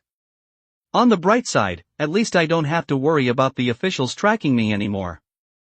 Even without a clear visual on the creature, Ryan's assassin instincts for danger warned him in time. He rolled forward again, evading the attack that came from the darkness, and kept moving away from the city. The creature's footsteps made clear it couldn't sprint while merged with shadow the way he could. After several more rolls and evasions, Ryan concluded that the creature's attack repertoire was entirely physical. Even in the dark, even after losing its head, it wasn't any more dangerous than before. That settled him somewhat. And with more distance now between himself and the city, sudden interference from the official Beyonders was less of a concern. He started considering his options. One forward roll deflected another flank attack. Ryan feinted a retreat, waited for the footsteps to resume, then spun and hurled a stone with power strike. The creature had been running at full speed and couldn't dodge it. But the moment the stone connected, it vanished again and the stone passed straight through. So it's not invisibility. It actually merges with the dark. Physical attacks go straight through. Using his danger sense to dodge the next strike, Ryan now understood why the creature moved more slowly in that state. Become shadow, lose your legs. No real intelligence, either, doesn't know to save its tricks. Still, you've dumped everything into recovery and survivability and nothing into offense. That was the problem, and Ryan felt it keenly. The situation was a stalemate. I can't keep going in circles with this thing. It doesn't seem to get tired. The creature's shadow merging ability was something he actually had a counter for, the Sundomain talisman he'd bought at the Avignon gathering. He hadn't needed it yet. When he'd gone back to check on the gravesite, everything had seemed fine. But one talisman isn't enough. Even if I force it back into physical form, how am I supposed to finish it off with just a dagger in the time the talisman buys me? Ryan's mind worked the problem. Chapter 32, Strike the Vital Point. I need a different weapon. My dagger isn't going to cut it. As for how to get a new weapon in the middle of nowhere, Ryan looked at the creature and had an idea. He started running toward the sparse trees scattered across the open field, using the creature's habit of lunging straight at him on the first charge to let it run itself into a trunk. Watching it slam headfirst into a tree, coming out unscathed itself while splitting the trunk nearly in half, Ryan let go of his last trace of concern. No brain whatsoever. Relying on sheer toughness to tank anything that isn't a direct attack. He began circling the half-split tree with the creature in tow. Since he had no way to sense the creature's position once it vanished, reproducing the old trick of putting a pillar between yourself and a pursuer was out. He had to make do with the clumsy alternative, luring it away, then drawing it back to collide with the tree again. After several repetitions, Ryan finally had a hard-won club in his hands. Not ideal, but it'll do. He tested the weight while dodging the creature's attacks. To be fair, it wasn't entirely brainless. Without needing to chase Ryan, it had learned to vanish immediately after each missed lunge, and usually reappeared to strike from his flanks or rear. Without his danger sense, this thing might have actually pushed him into real trouble. But now Ryan had the club in one hand and the sun talisman palmed in the other, studying the creature's attack patterns while his mind wandered freely. Did this thing come from a loss of control? But loss of control from a potion is supposed to be a gradual process. How did the official Beyonder not put it down before it went completely feral? Bad timing? Or did an evil god cause this one? The creature lunged again and again, every lunge missing by inches. Its only realistic chance of landing a hit was to wear Ryan down until he couldn't dodge anymore. Without the talisman, that might genuinely have been possible. In that case, he'd simply risk being detected and lead the creature back to the official Beyonder. Son. After dodging another attack, Ryan spoke the one ancient Hermes word he knew and deliberately left his back exposed. He'd practiced this alone many times during quiet hours, so the talisman's faint tremor and the sudden rush of spiritual power flooding through him were familiar. This time, he finally directed that power and channeled it into the disc. The creature hadn't understood what the word meant. It came at him from behind, same as always. Ryan was ready. He stepped left to evade, pivoted right, and swung the club upward at a diagonal. The angle and trajectory didn't allow much natural force, but he had power strike. The club accelerated and struck one of the creature's legs exactly as planned. At the same moment, the talisman in his left hand blazed with light, scattering the darkness, warming his body, and cutting off the creature's instinctive attempt to dissolve into shadow and avoid the blow. Crack! A clean, sharp sound. The creature lost its balance and tumbled to the ground. While the talisman's light still held, Ryan stepped forward hard, released the talisman and let it fall, gripped the club with both hands, and brought it down on the creature's nearly severed leg with everything he had. Given the creature's earlier sprint back toward escape, he didn't bother raising the club for a proper swing, he just drove it straight down, relying entirely on power strike for damage. The call was right. Club and hands came down on the broken leg before the creature could roll clear, driving into the ground with a dull, heavy crack. What followed was easier than expected. The creature, apparently feeling no pain, simply wrenched itself free and tore its own lower leg off, saving Ryan a second blow. But by then the talisman had spent itself, its material consumed in service to its god, leaving only faint embers on the ground. Ryan, who had been wanting to get in a few more hits to vent his frustration, could only watch the creature vanish back into the darkness. At least I'm not entirely on the back foot. Still, I really should have brought a light source. His danger sense interrupted before he could finish the thought. He threw himself sideways and watched the creature lunge past, limping, lopsided, but still coming for him. Ryan finally let the frustration out loud. Are you serious? Why won't you run? What do you even have against me? The creature, naturally, said nothing. Ryan resigned himself to his luck and ran for Burkhoff. Well, I'm leading it back anyway. I just hope the church people are actually doing their jobs. The creature couldn't keep up with him now, but the lingering sense of having done all that work for nothing wouldn't leave him. He made a silent promise to always carry matches from now on, and began his long run back with the creature dragging along behind. Boring stretches had a way of making the mind wander, especially with something that might represent one of his possible futures crawling after him. If I lost control, would I end up like that? That ugly, and completely mindless, basically just a punching bag. He didn't dwell on it too long. By then he'd be dead anyway, so it really wouldn't be his problem. The only thing he could do was try not to lose control somewhere crowded, so as not to terrify innocent bystanders. As for what happened to his remains afterward, Ryan had never cared about that sort of thing. Funerary rites were comfort for the living, not the dead. He had to admit, when the torchlight at Burkhoff's edge came into view, and he spotted 5 or 6 official Beyonder on patrol, he felt something very close to the relief of seeing family. Then he noticed 2 of them had already spotted him, still running shadow lurk, and were closing in. The relief flipped immediately to panic. How does everyone see through this? No wonder the ability isn't called invisibility. He spun and bolted. Any plan of quietly slipping past the officials and letting them handle the creature had just collapsed. Now he just needed to outrun his accidental allies. He dodged a lunge from the creature, which had started to feel almost familiar, flipped it a middle finger, the first and last it would ever receive, and ran full speed upstream along the Taysock. The officials, fortunately, hadn't immediately noticed the headless creature chasing him from behind.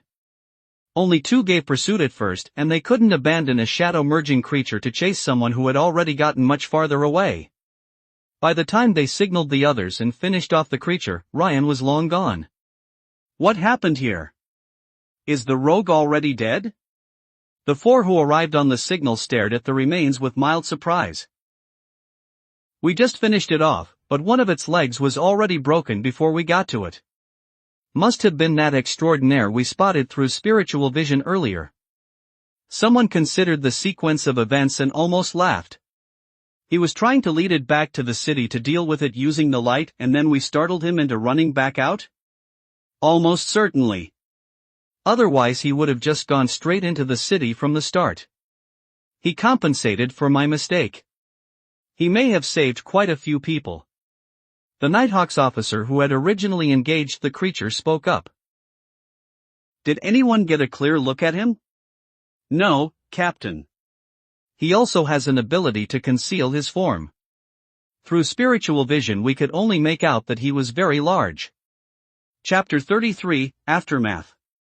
The Nighthawk squad captain was about to say something when he stopped and extended his hand.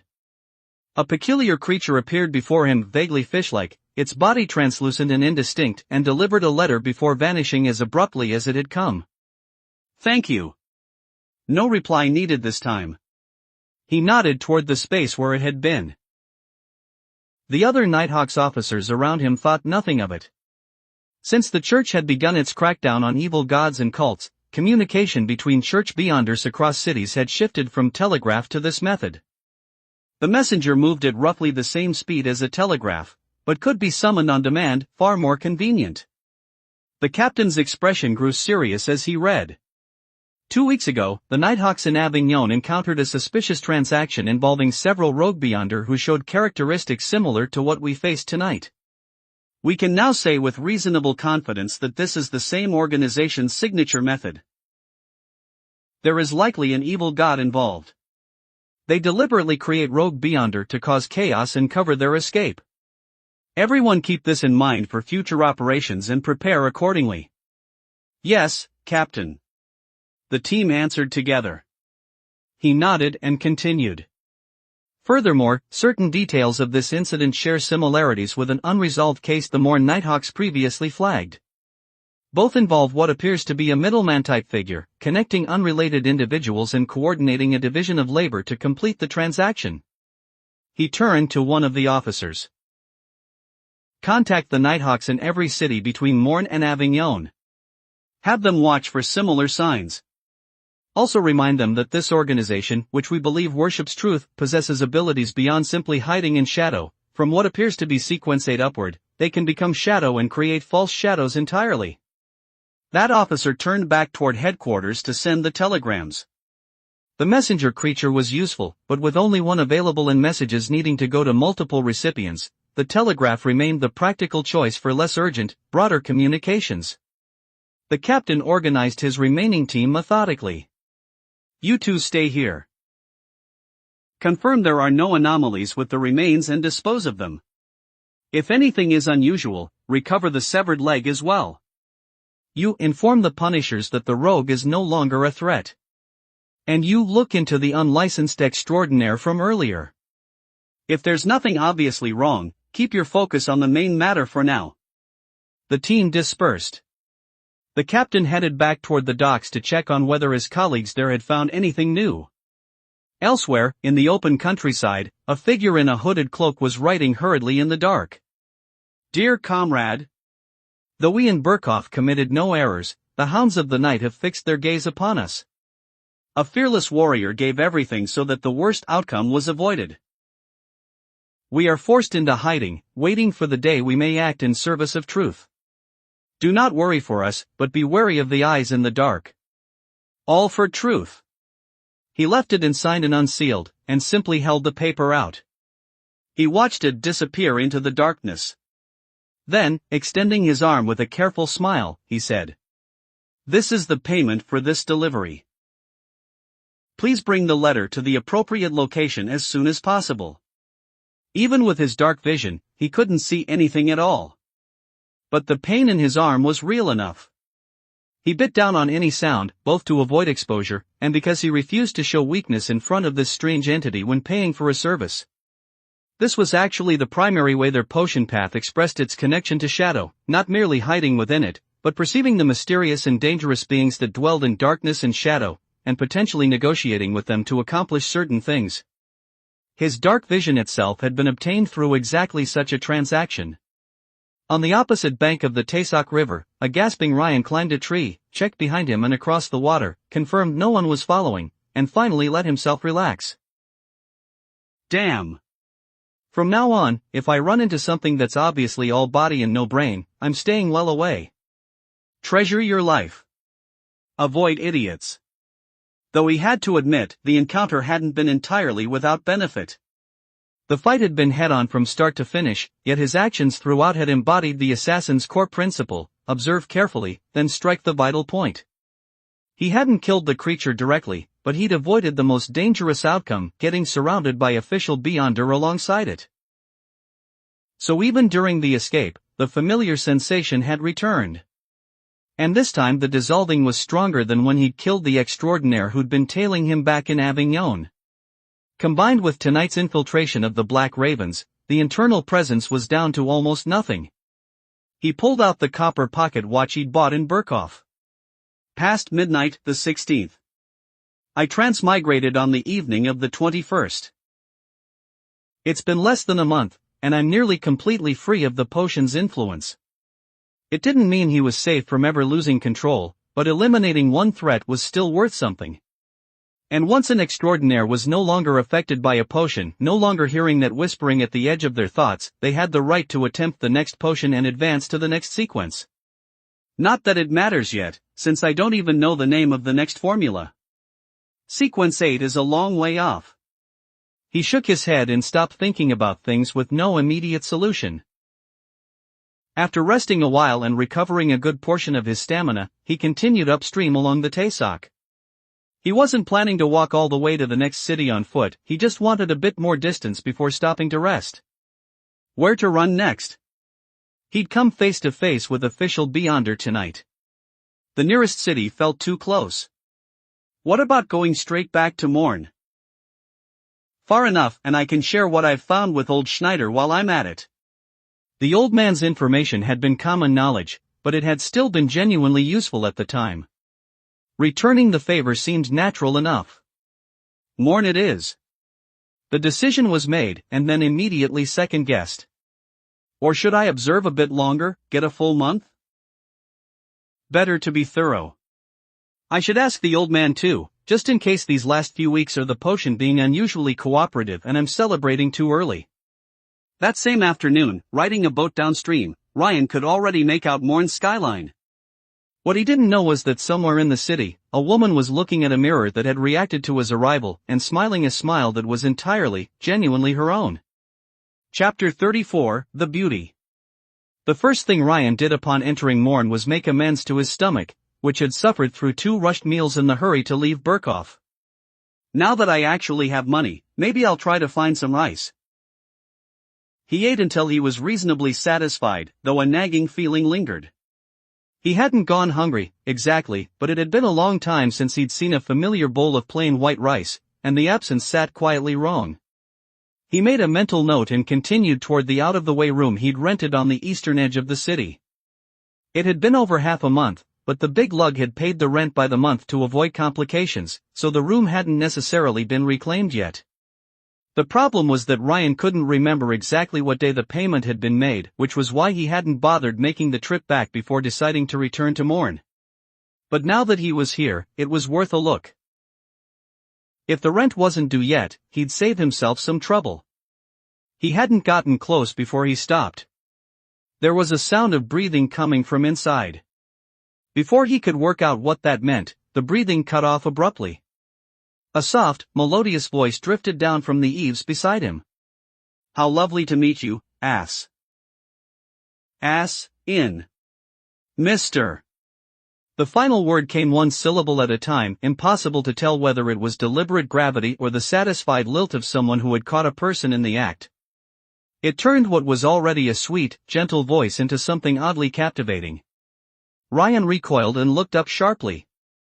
His every instinct had been screaming, and then he saw the figure standing on the frost-edged eve, and a single regretful thought passed through his mind.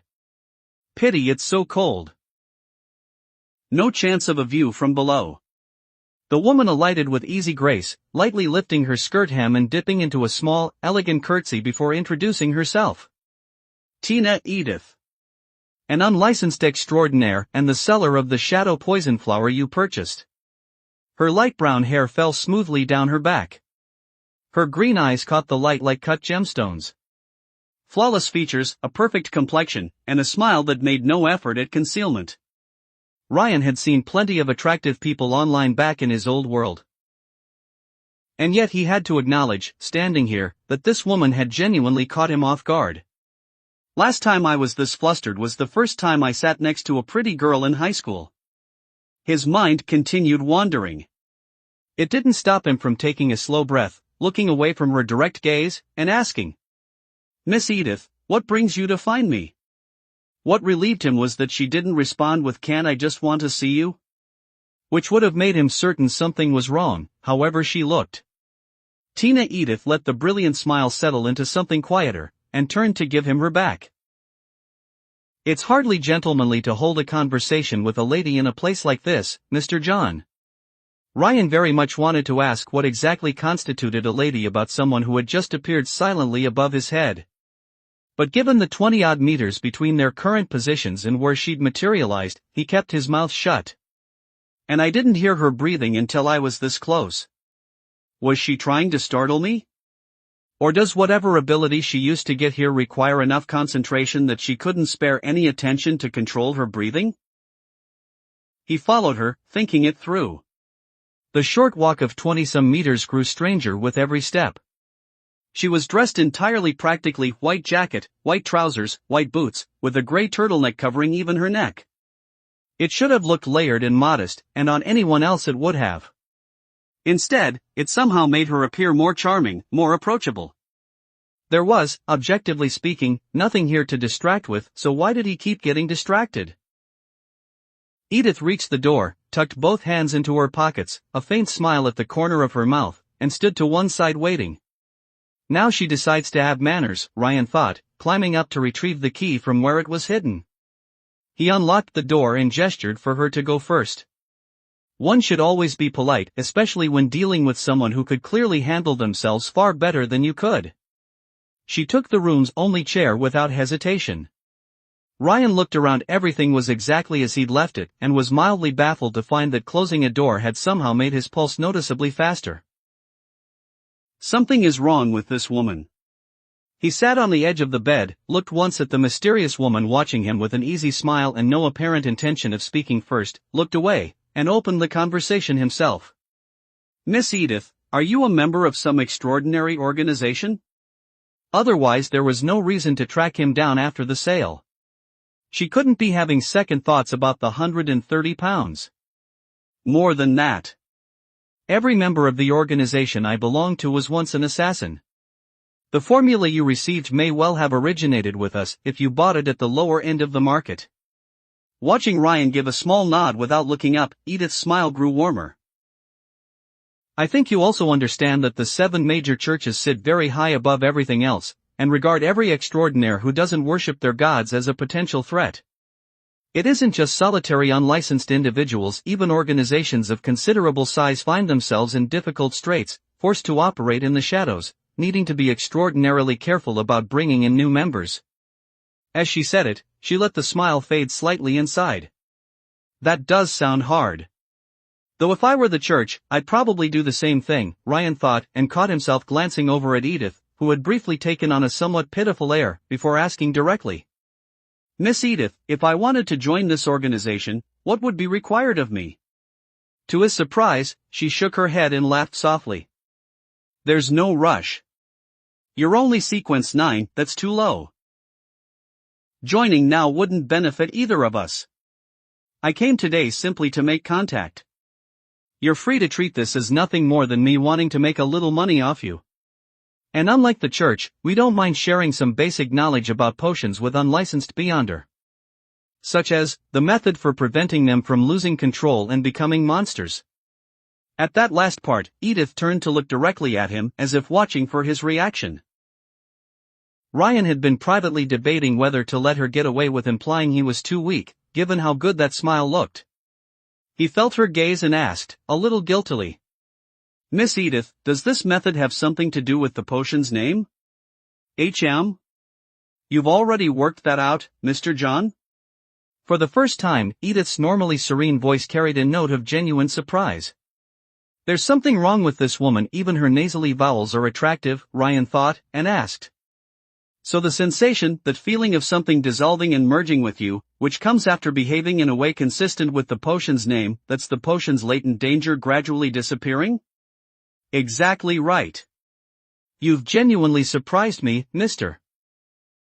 John. If I'm remembering correctly, you've been an extraordinaire for less than a month. Chapter 35, Something is wrong with this woman. Ryan caught the surprise in Edith's eyes and instinctively downplayed it. Mainly because acting like an assassin comes so naturally it can happen without really thinking about it. Otherwise I doubt I'd have stumbled onto this on my own. Edith nodded. Even so, it speaks to your perception. In any case, the potion's name is not merely a description.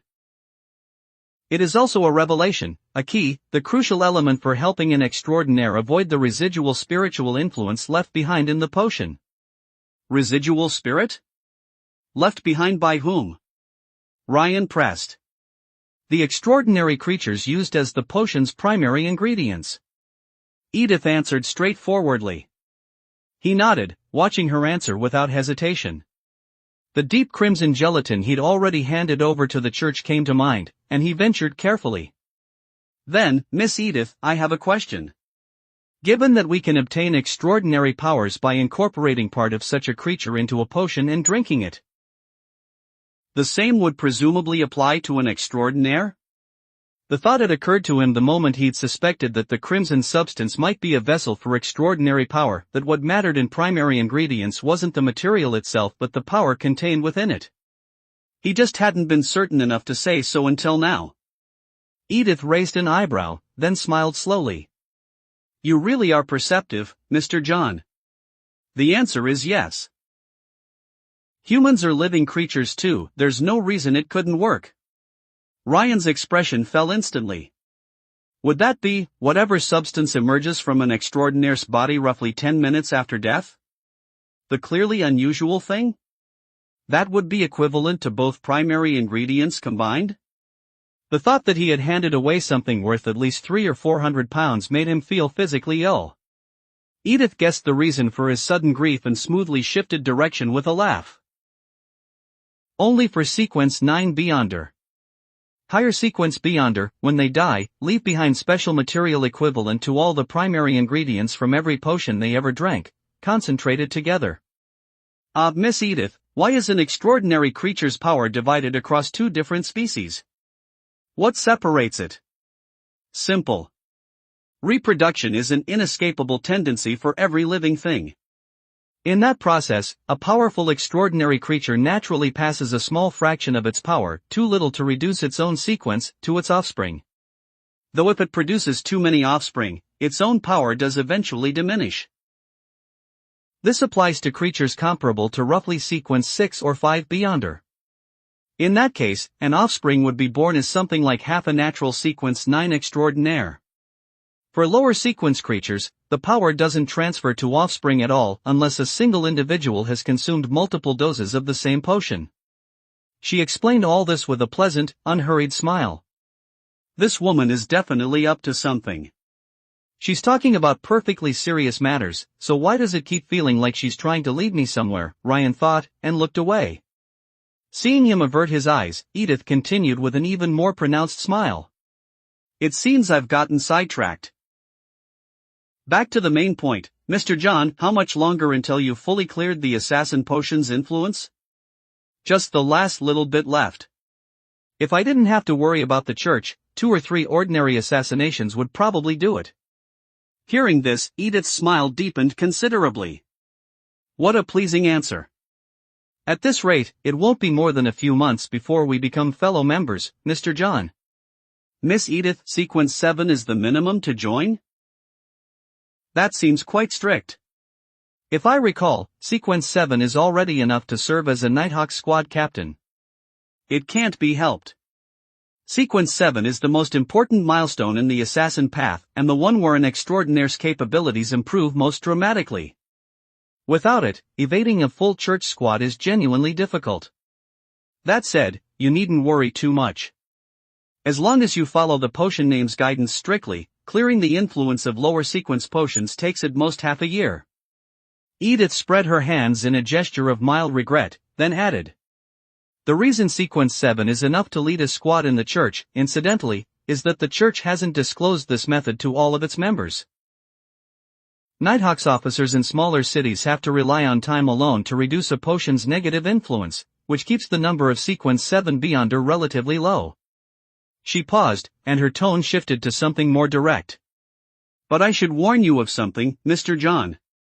You've surely realized this yourself, for lower Sequence Beyonder, numbers matter enormously in a fight. Don't let the fact that the church's highest field officers are only Sequence 7 make you complacent.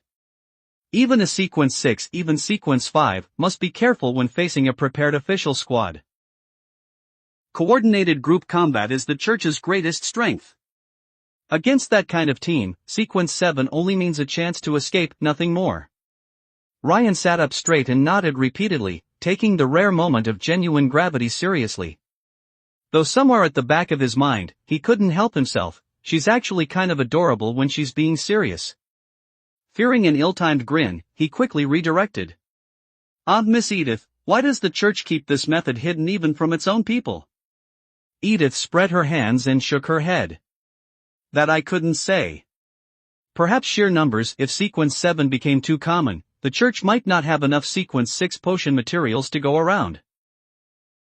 Unlike us. She sighed. We have the opposite problem. Recruiting new members is its own headache. She sighed again, then let it go. Never mind all that. Since you're nearly ready to advance to Sequence 8, would you like to buy the Sequence 8 formula for the assassin path from me first? I'll tell you the name for free, Instigator. Her smile returned in full force the moment she said it. Women really do change expressions faster than turning a page, Ryan thought, looking away before he could react visibly. When he managed to sound genuinely confused rather than distracted, he asked. Miss Edith, Instigator doesn't seem to have any connection to assassin. Are you serious? I know it sounds a little strange, but yes, Sequence 8 on the assassin path is genuinely called Instigator. She paused briefly, then continued in a voice that had somehow become even more gentle and sweet. I have no reason to mislead you, Mr. John, do I? It would benefit neither of us. And besides, if I only wanted money, there would be no need to fabricate a formula just to trick you. After all, if you were dead, your money would come to me regardless. I think you understand that this wouldn't be particularly difficult for me. As if sensing that wasn't quite convincing enough, Edith stood up and walked directly over to him. Her right hand caught his jaw at a speed he couldn't react to and tilted his face toward hers, forcing eye contact. Then she leaned in slowly, that flawless face drawing closer, until his reflection was clearly visible in her eyes, and stopped. Then, very deliberately, one syllable at a time. Don't you agree, Mr. David John? She watched his body go rigid. His breathing stopped. Color crept into his face. She watched all of this, and her smile grew brighter. She simply waited, as if she would stay there for as long as it took for him to answer. Chapter 36, Making a Deal with a Dangerous Woman. There are things a person simply cannot imagine until they experience them firsthand. Ryan had always assumed that the phrase mind went completely blank was a figure of speech. He now knew he had been wrong. Profoundly wrong. The only reason his mind didn't stay blank longer was because the sound of this woman's voice and the warmth of her breath were too immediate to ignore. This close, her already striking face was doing things to his composure that had no rational explanation. The deliberate, syllable-by-syllable delivery made it even worse. A single thought was ricocheting around his skull with embarrassing force: kiss her. What kind of man lets an opportunity like this pass? Fortunately, this woman was not only beautiful, she was terrifyingly powerful. His survival instinct and his sense of self-preservation were more than capable of sitting on that impulse and keeping it buried. In the middle of that internal battle, he somehow also managed to notice a faint trace of scent reaching him from across the small distance that remained. When Edith's smile became blinding enough, Ryan finally managed to surface. Miss, I don't have that much money. Edith laughed softly, released his chin, and drifted back to the chair. Ryan found he couldn't even look at her legs now, fully covered as they were. Whether his heart was beating too fast or she had activated something in him that couldn't easily be switched off, even watching her simply walk across the room felt unreasonably distracting. He kept his eyes on the floor and listened to her voice. I'm glad we understand each other, Mr. John. As for the money, you needn't worry about that. As I mentioned, an organization like ours, one forced to operate entirely in the church's shadow, faces real hardships. We certainly don't have the church's comfortable problem of having too little potion material to distribute. She gave a small laugh, just light enough to leave a faint itch somewhere in his chest, before continuing. So we don't mind offering the same kind of credit to unlicensed Beyonder who share our difficult position, and we're willing to absorb the loss if an advancement attempt fails. There is only one condition: when you attempt to drink the potion and advance to sequence 8, tell us where you'll be. She paused again, then stretched a long, unhurried, deeply contented sound before finishing with something halfway between a joke and a warning. Of course, we wouldn't be willing to extend that kind of trust if we weren't confident no one would try to take advantage of it. Believe me, Mr. John. The extraordinary powers you've seen and acquired so far are the most ordinary of what exists. What a truly powerful extraordinaire can accomplish will exceed anything you can currently imagine. Finding one small sequence 8 in a sea of people is entirely within the realm of possibility. Don't think about reporting this to the church either. Quite apart from what they do with you, what you're looking at right now may not be what I actually look like. And if we can't retaliate against the church, surely we can manage one person. Not that I think you'd be quite that foolish, Mr. John. After all, as a fellow assassin yourself, you know better than anyone what it means when a group of assassins is watching from the dark. One more thing: after you advance, your current abilities won't vanish. They'll get stronger. After all that, there wasn't much Ryan could do except nod cooperatively. Edith looked at him, still dutifully addressing the floor, and her tone picked up immediately. Wonderful, we have a deal. The formula is £400, £300 per primary ingredient, and one related supplementary ingredient as a gift. That price works for you? He nodded. The market rate was entirely fair. Extraordinary materials were rare enough that paying 100 or 200 above asking was considered normal just to get your hands on something. All right, listen carefully, Mr. John, I'll only say this once. The primary ingredients for Instigator are 1 heart of a demon-throat honeybird, and 1 venom sac of a dark lurker. The supplementary ingredients are 1 complete vocal pipe of a demon-throat honeybird, 5 drops of blue datura juice, 10 grams of water fern powder, 1 walnut, and 100 milliliters of pure water.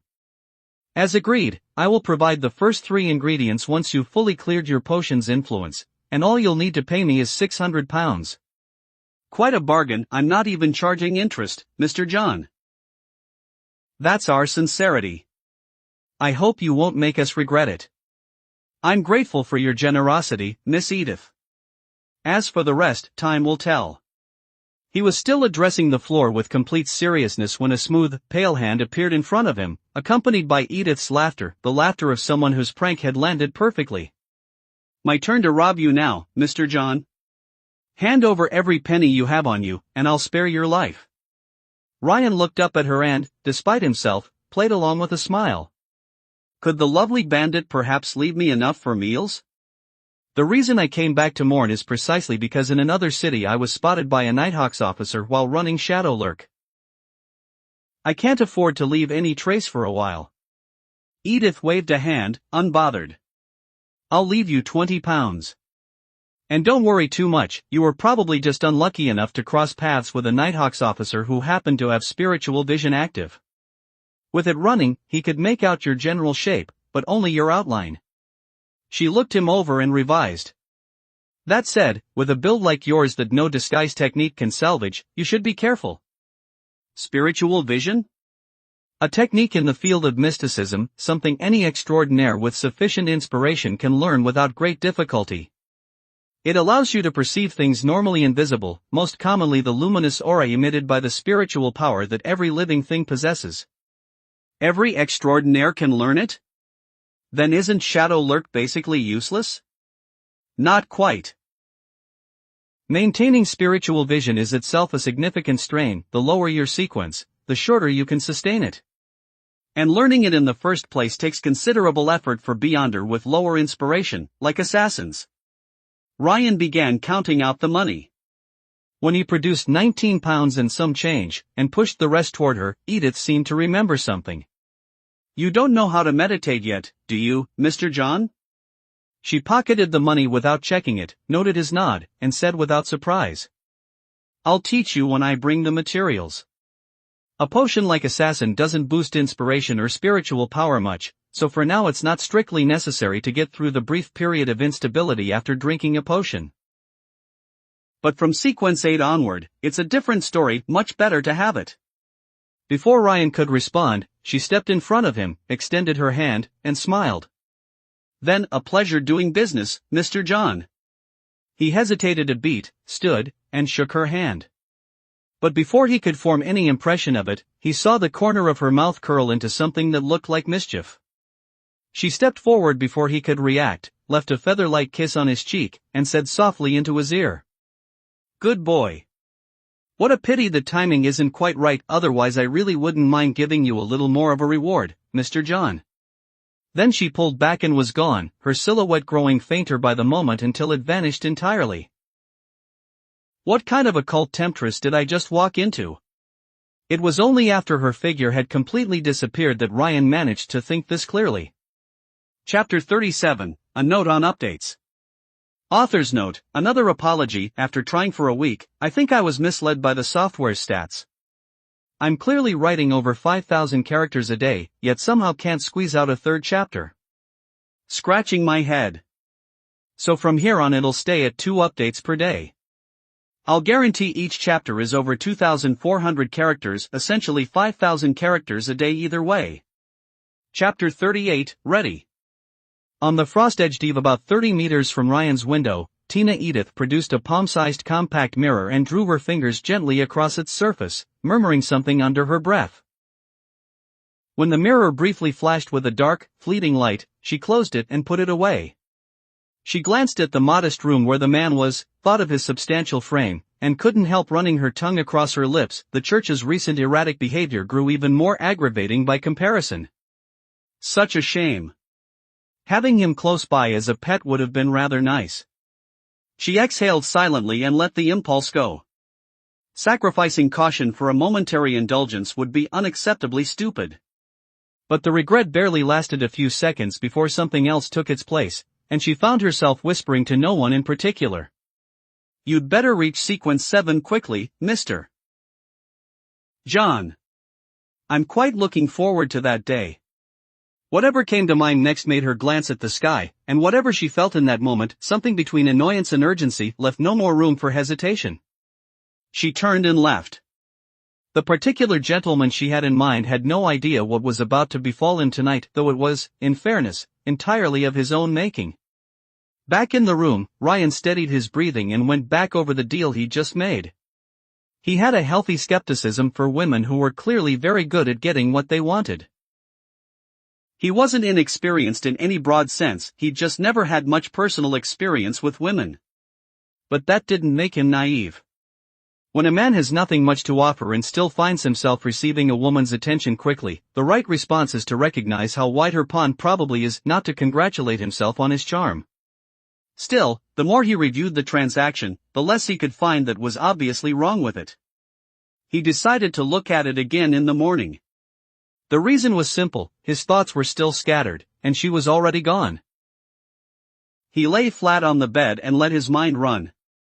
Thinking back on his reaction to a woman in full winter clothing, responding the same way he might to summer clothes, he genuinely couldn't determine whether it was a simple matter of her being beautiful and him having limited experience, or whether she really did have some ability along the lines of charm. If she did, was that from a potion? A follow-up potion for Assassin giving someone a charm-adjacent ability actually wasn't that strange. And did that mean there was a chance he'd eventually become better looking? The next morning, Ryan was fairly convinced there was a chance. The aftermath of meeting that terrible woman was simply unreasonable. Having a pleasant dream about someone was one thing, but waking up and still being able to remember both the dream and who it was about was another matter entirely. As if his brain had decided it was going to retain every intimate detail about her, even the ones that only happened while he was asleep. Probably not someone worth pursuing, he concluded, shaking his head. He wasn't a hypocrite, he didn't apply different standards to himself and others. But he also understood that people who genuinely changed their ways were rare, regardless of gender.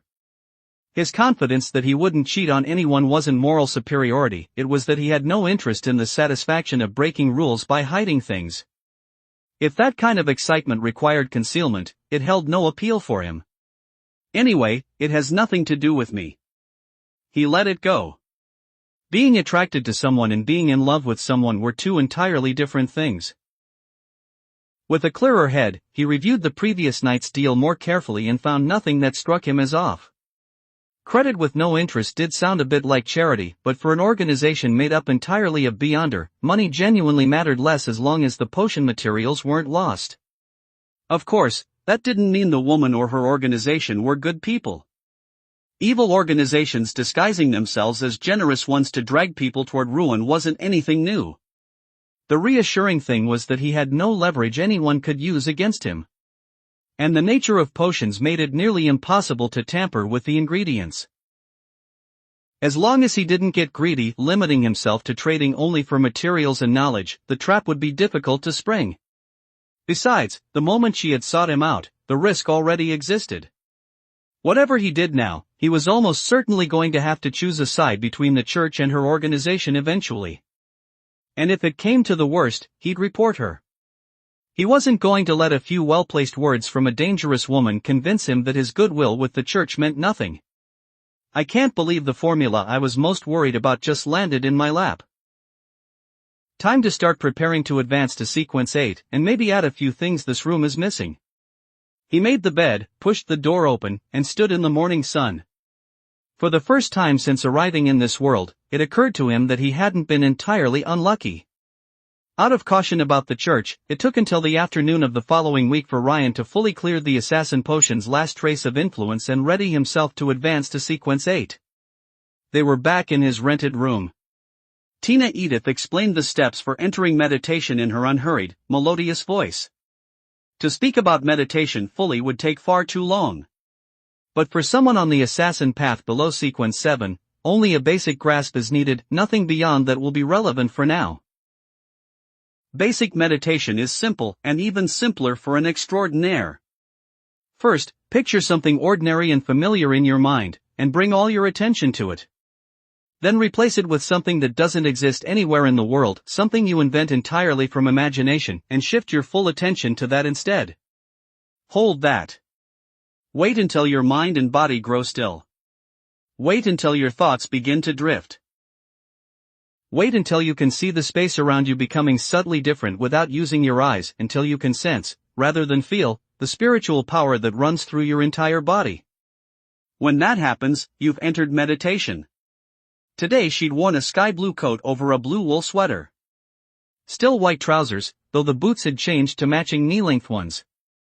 A color scheme that suited the winter perfectly.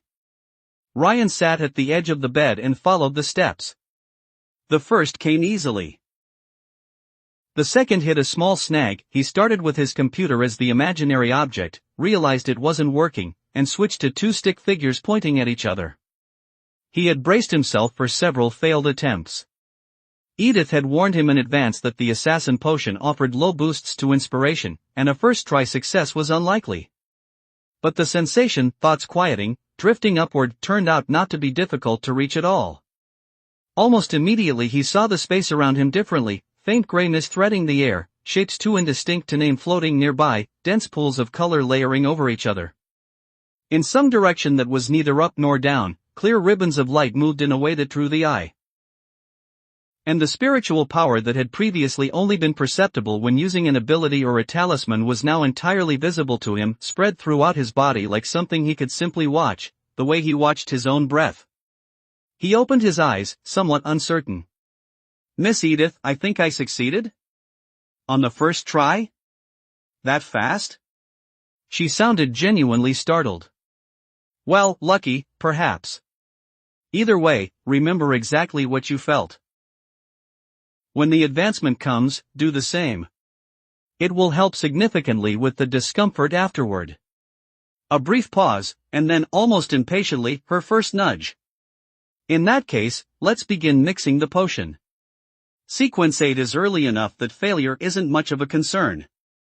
Ryan nodded and looked at the assembled materials on the table with a faintly strange feeling. The big lug's fragmented memories contained only scattered impressions of dying, nothing else, which meant today was, in every meaningful sense, the first time he would drink a potion himself. I wonder what it'll feel like. Probably not pleasant. Chapter 39, A Casual Mixing Process. Ryan had always privately thought that tossing all the ingredients together at once, which was what the big lug's memory suggested happened, was somewhat ridiculous. But after asking Edith about it, he learned that mixing a potion was genuinely that casual. Use a container large enough to hold everything. Add the common supplementary ingredients first, then the less common ones, and the primary ingredients last. The reason for that order, in fact, was simply this: if you made a mistake somewhere, at least you hadn't wasted the most expensive materials. Ryan used a kettle as his container, then dropped in 5 drops of blue datura juice, 10 grams of water fern powder, and a walnut. Then he added 100 milliliters of pure water, essentially distilled water, that he'd bought from a mysticism market a few days earlier. He had actually just asked Edith whether pure water needed to be freshly made. Her response had been impressively offhand: as long as it had been properly distilled and sealed in a clean container, it was fine.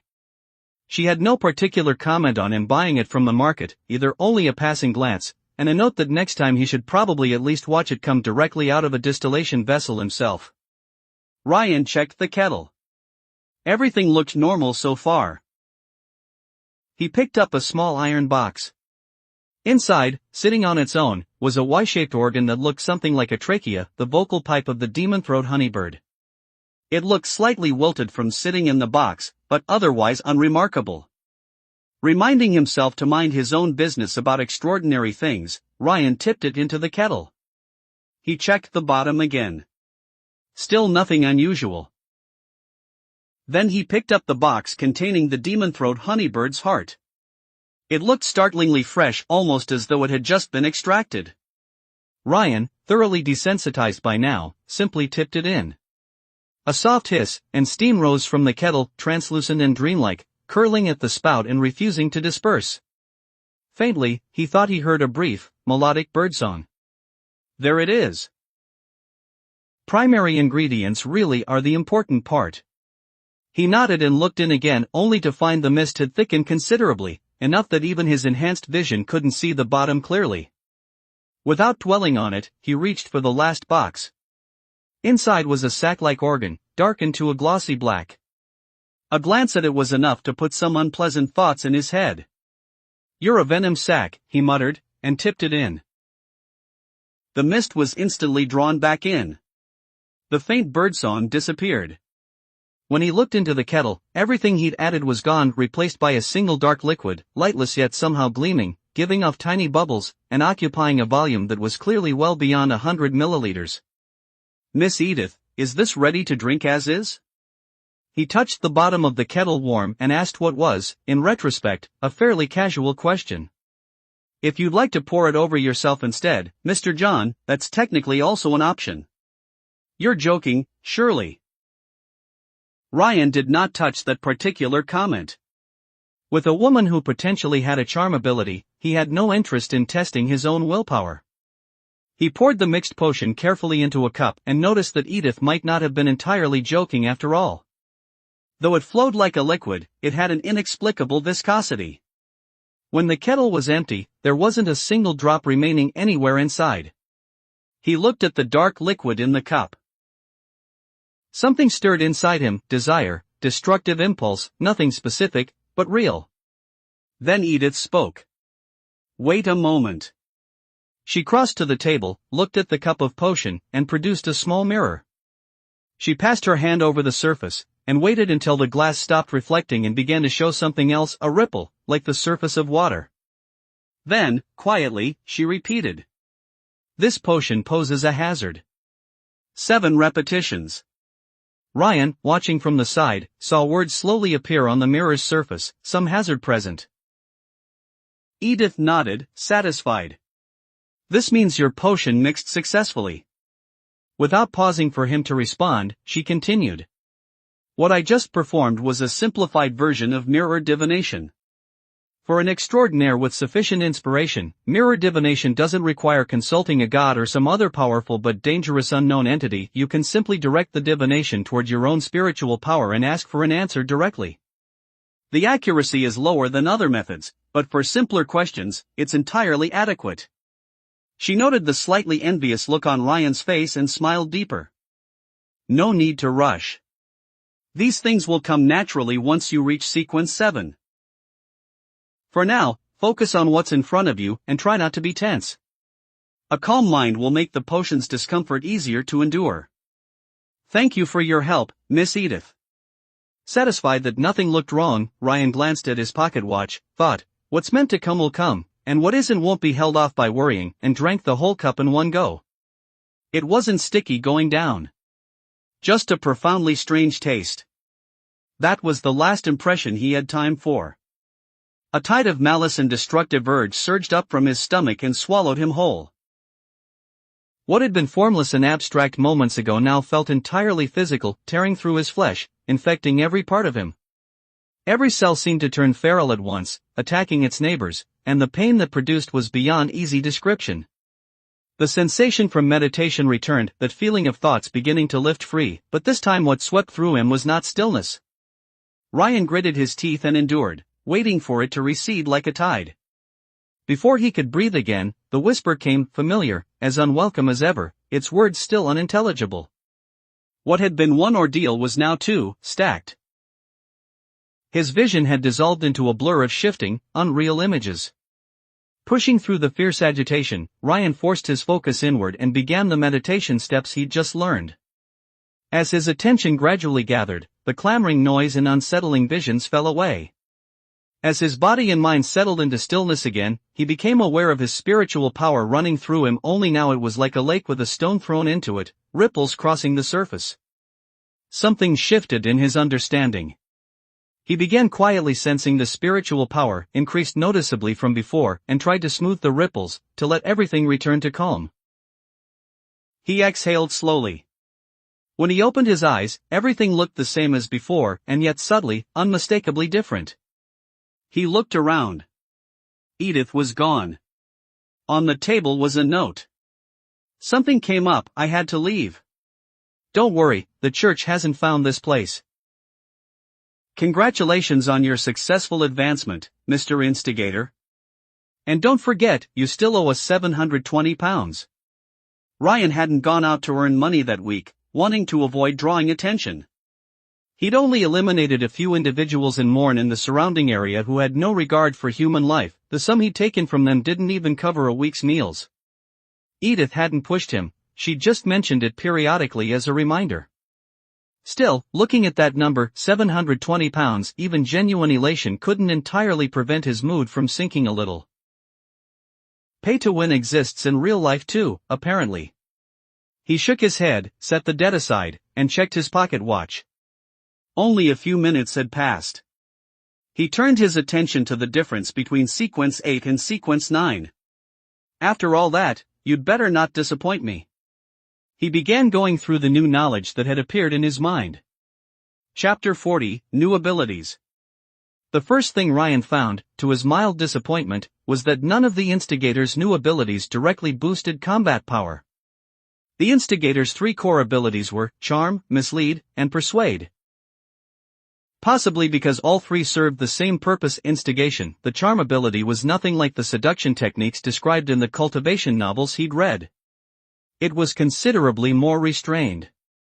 The instigator's charm worked by expending spiritual power to briefly enhance the instigator's charisma and bearing, making them more naturally trustworthy and easier to approach. It lowered the target's guard and resistance, and improved the success rate of both mislead and persuade. Mislead, meanwhile, allowed the instigator to spend spiritual power while speaking, causing their words to quietly draw out the darkest impulses and desires in each listener. The effect didn't just erode an individual's respect for rules and morality, it made them feel that everyone around them was equally compromised, leaving them suspicious, irritable, and incapable of basic trust. Even if the instigator said nothing technically false and included no overt suggestions or prompts, people who heard them speak would find themselves unconsciously developing extreme and irrational views. The more spiritual power expended, the more people the instigator could affect simultaneously, provided those people could hear the instigator speaking. Persuade, finally, spent spiritual power to give the instigator a general sense of the other person's thoughts mid-conversation. The details remained unclear, but the effect meant that people talking with an instigator often felt an uncanny sense of being deeply understood, which made them significantly more receptive to the instigator's views.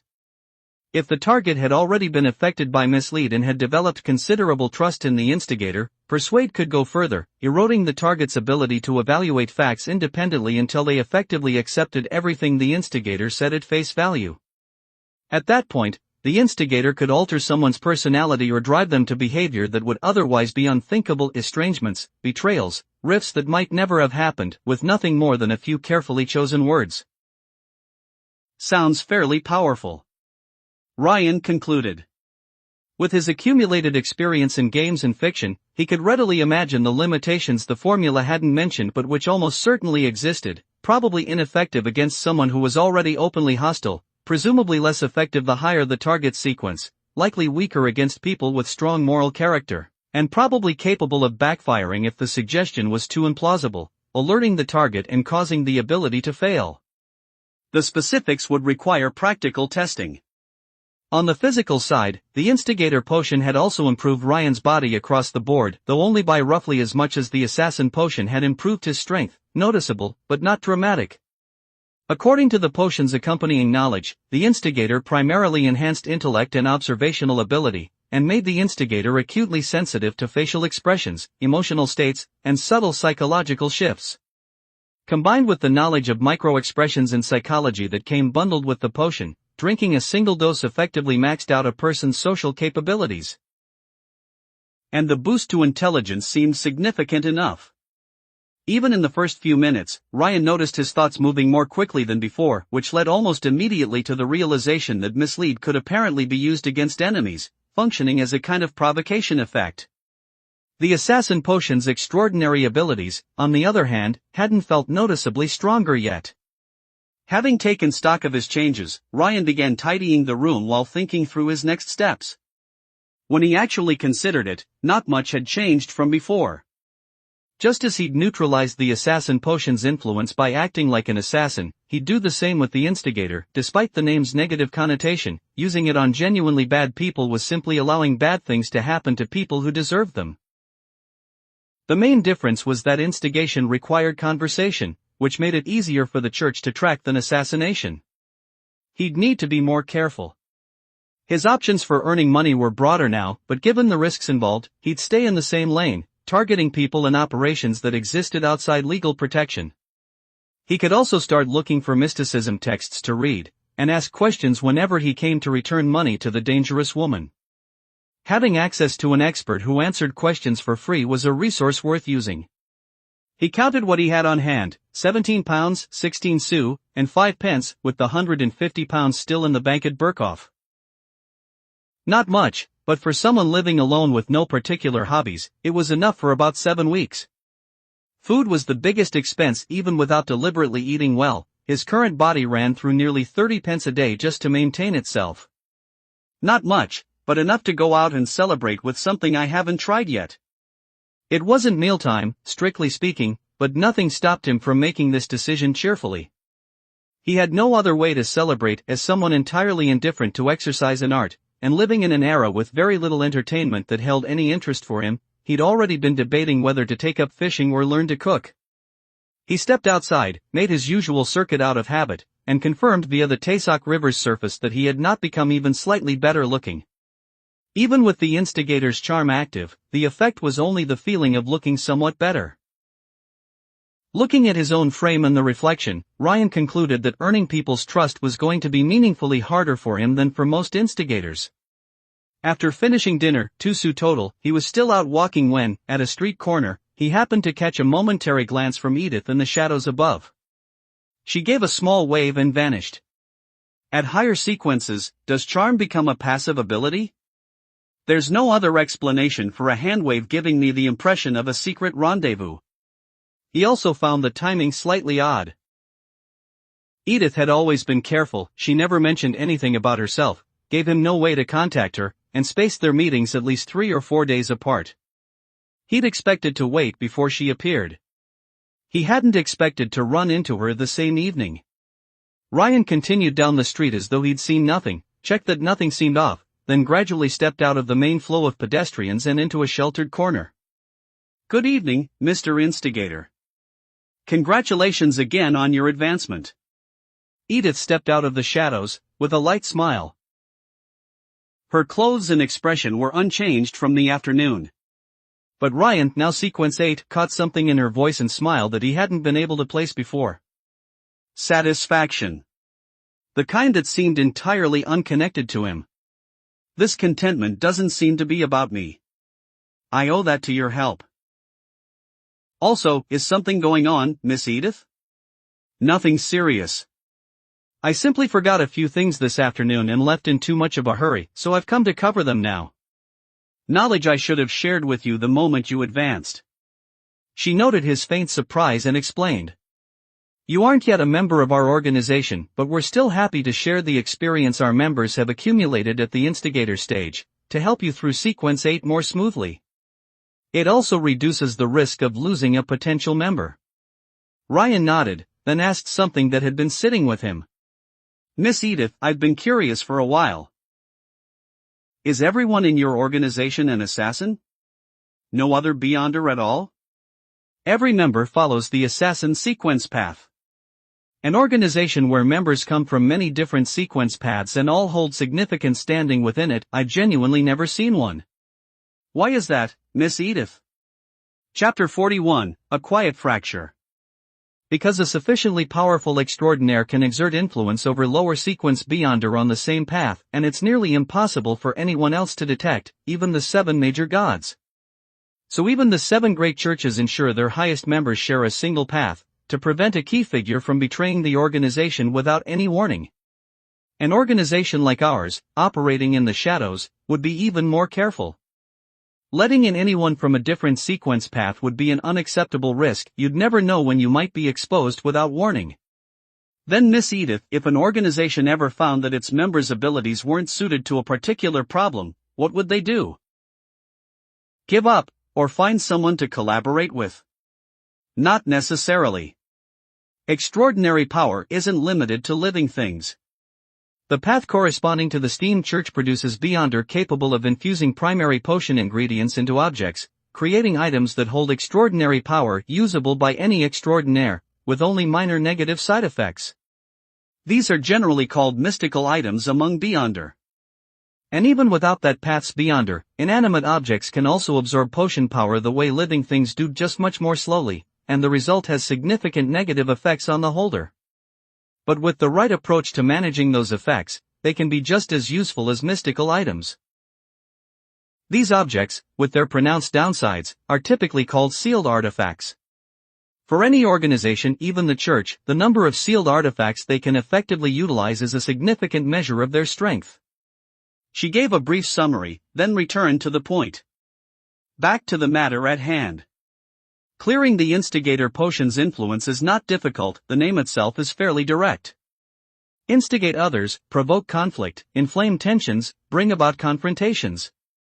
Do these things, and the negative influence fades. Based on our experience, the fewer abilities you use in this process, and the larger the disputes and conflicts you instigate, the more influence you clear. Under ideal conditions, with enough luck and opportunity, clearing the instigator potion's influence in as little as 2 months is entirely possible. This surprised Ryan. He'd assumed that as long as someone believed what he told them, the job was done. He hadn't expected the effect to require the instigated person to actually act on it to produce real consequences before any reduction in influence would occur. He was also sensible enough not to directly ask whether this made him a genuine villain. Even if the woman in front of him looked and acted nothing like a traditional antagonist. But showing no reaction at all would be suspicious. After thinking for a moment, he started with a complaint and then a question. Doesn't this make the instigator even more visible to the church than the assassin? Miss Edith, when you were clearing the instigator potion's own influence back then, how did you avoid attracting the church's attention? How often did you change cities, and how far did you go? Edith gave a slight shrug, with a trace of helplessness. There's nothing to be done, the potion's name is what it is, and that's not something we chose. As for the church, they monitor events in every city and track death tolls. Any anomaly triggers an investigation. So if your instigation has already resulted in multiple deaths or significant disruption, it's time to go quiet for a while. How often to move, you'll have to judge that yourself. The church has been in an unusual mood lately, paying closer attention to everything and responding more harshly than normal. Combined with how conspicuous your build is, I genuinely can't give you much practical advice there. You don't know why the church has suddenly started cracking down harder? Ryan kept his tone deliberately mournful. I don't. I've cut off contact with most people to avoid exposure, nothing to do with you, just how things are right now. As for being unlucky, there's nothing for it.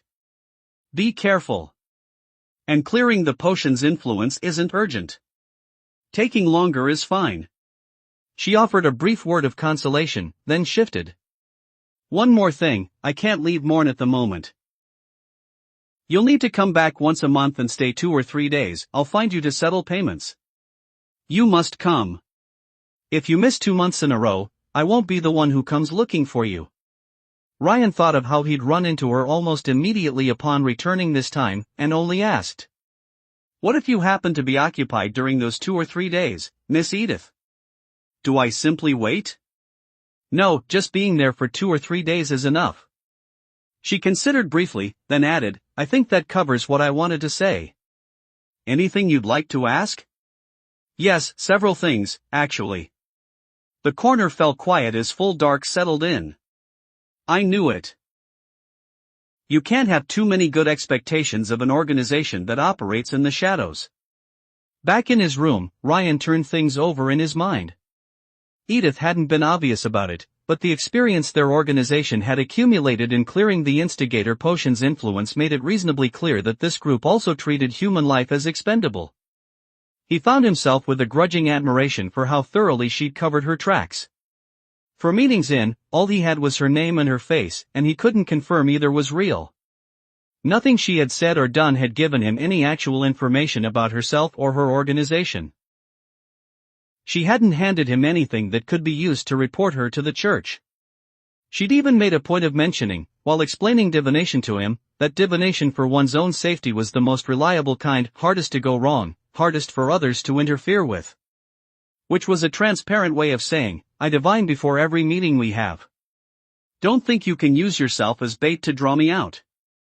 So even now, with a reasonably high certainty that this woman and her organization were not good people, Ryan couldn't do much about it. Also, I should make sure I don't meet her somewhere too isolated going forward. What if she's only being cooperative because I haven't cleared the instigator potion's influence yet? He considered it carefully. He wasn't going to let that possibility stop him from clearing the influence when the time came. He'd thought it through clearly, from the moment she had sought him out, the risk had already existed. Whatever he did, he was almost certainly going to have to choose between the church and her organization sooner or later. His choice was obvious. He had been a model student once. But now wasn't the right time to make an enemy of her. The instigator's abilities offered no protection against her retaliation. Better to wait until after he'd received the Sequence 7 formula and materials from her, and had everything ready for advancement, before letting the relationship sour. If it came to that, even if she sensed the trap and the church didn't catch her, Ryan would at least advance to Sequence 7 under church supervision. When he came out the other side, his odds of surviving her organization's retaliation would be meaningfully better than they were now. As for what the church would do with him afterward, he couldn't do much about that. Better to stay on good terms through good behavior. Either way, it had to be better than joining her organization. An organization that treated lives as disposable would almost certainly treat a new member's life the same way. In Ryan's estimation, the difference between joining that kind of organization and being taken by the church for experimentation was simply the difference between dying sooner or later. I'll just hope the Church of the Evernight Goddess is reasonable about this and take some credit from my good behavior. Chapter 42, A New Kind of Instigation. November 29th. Morning. A reasonably upscale cafe. A neatly dressed young man sat at a window seat, brow furrowed, clearly preoccupied. The coffee in front of him had gone untouched. "Excuse me, sir, do you mind if I sit here?" The gentle voice broke into his thoughts. He looked up to find a solidly built man who looked entirely unlike someone capable of a tone that mild. He wore an orange travel coat and a yellow, soft-brimmed gentleman's hat. Seeing the young man look over, the man added with a smile, "I like sitting by the window, but I've been traveling alone for too long and was hoping for some conversation." The young man looked at the smile, completely untroubled, no shadow of anything in it, and sighed. "I don't mind. Though as you can see, I'm afraid I might do your mood no good." The broad-shouldered man let the smile settle into something quieter, pulled the chair out carefully, sat down slowly, and said, "That's all right. Everyone has difficult days. I'll be honest though, I find it hard to imagine what could trouble someone as clearly accomplished as yourself." "Is it family?" "My new wife. I'm not always sure how to be with her." "A misunderstanding between you?" "No, we get on well most of the time. It's just that she sometimes says I'm too rigid and dull. I've tried being more playful, trying to make her laugh, but it doesn't always land." "Have you asked any elders for their perspective?" "I asked my father. His answer wasn't something I could easily repeat." The young man paused, and seeing the other man's expression remain unchanged, continued. "I worked up the courage to ask my wife eventually. She pushed me away and locked herself in her room. She wouldn't see me for days after that, and I didn't dare press the matter further."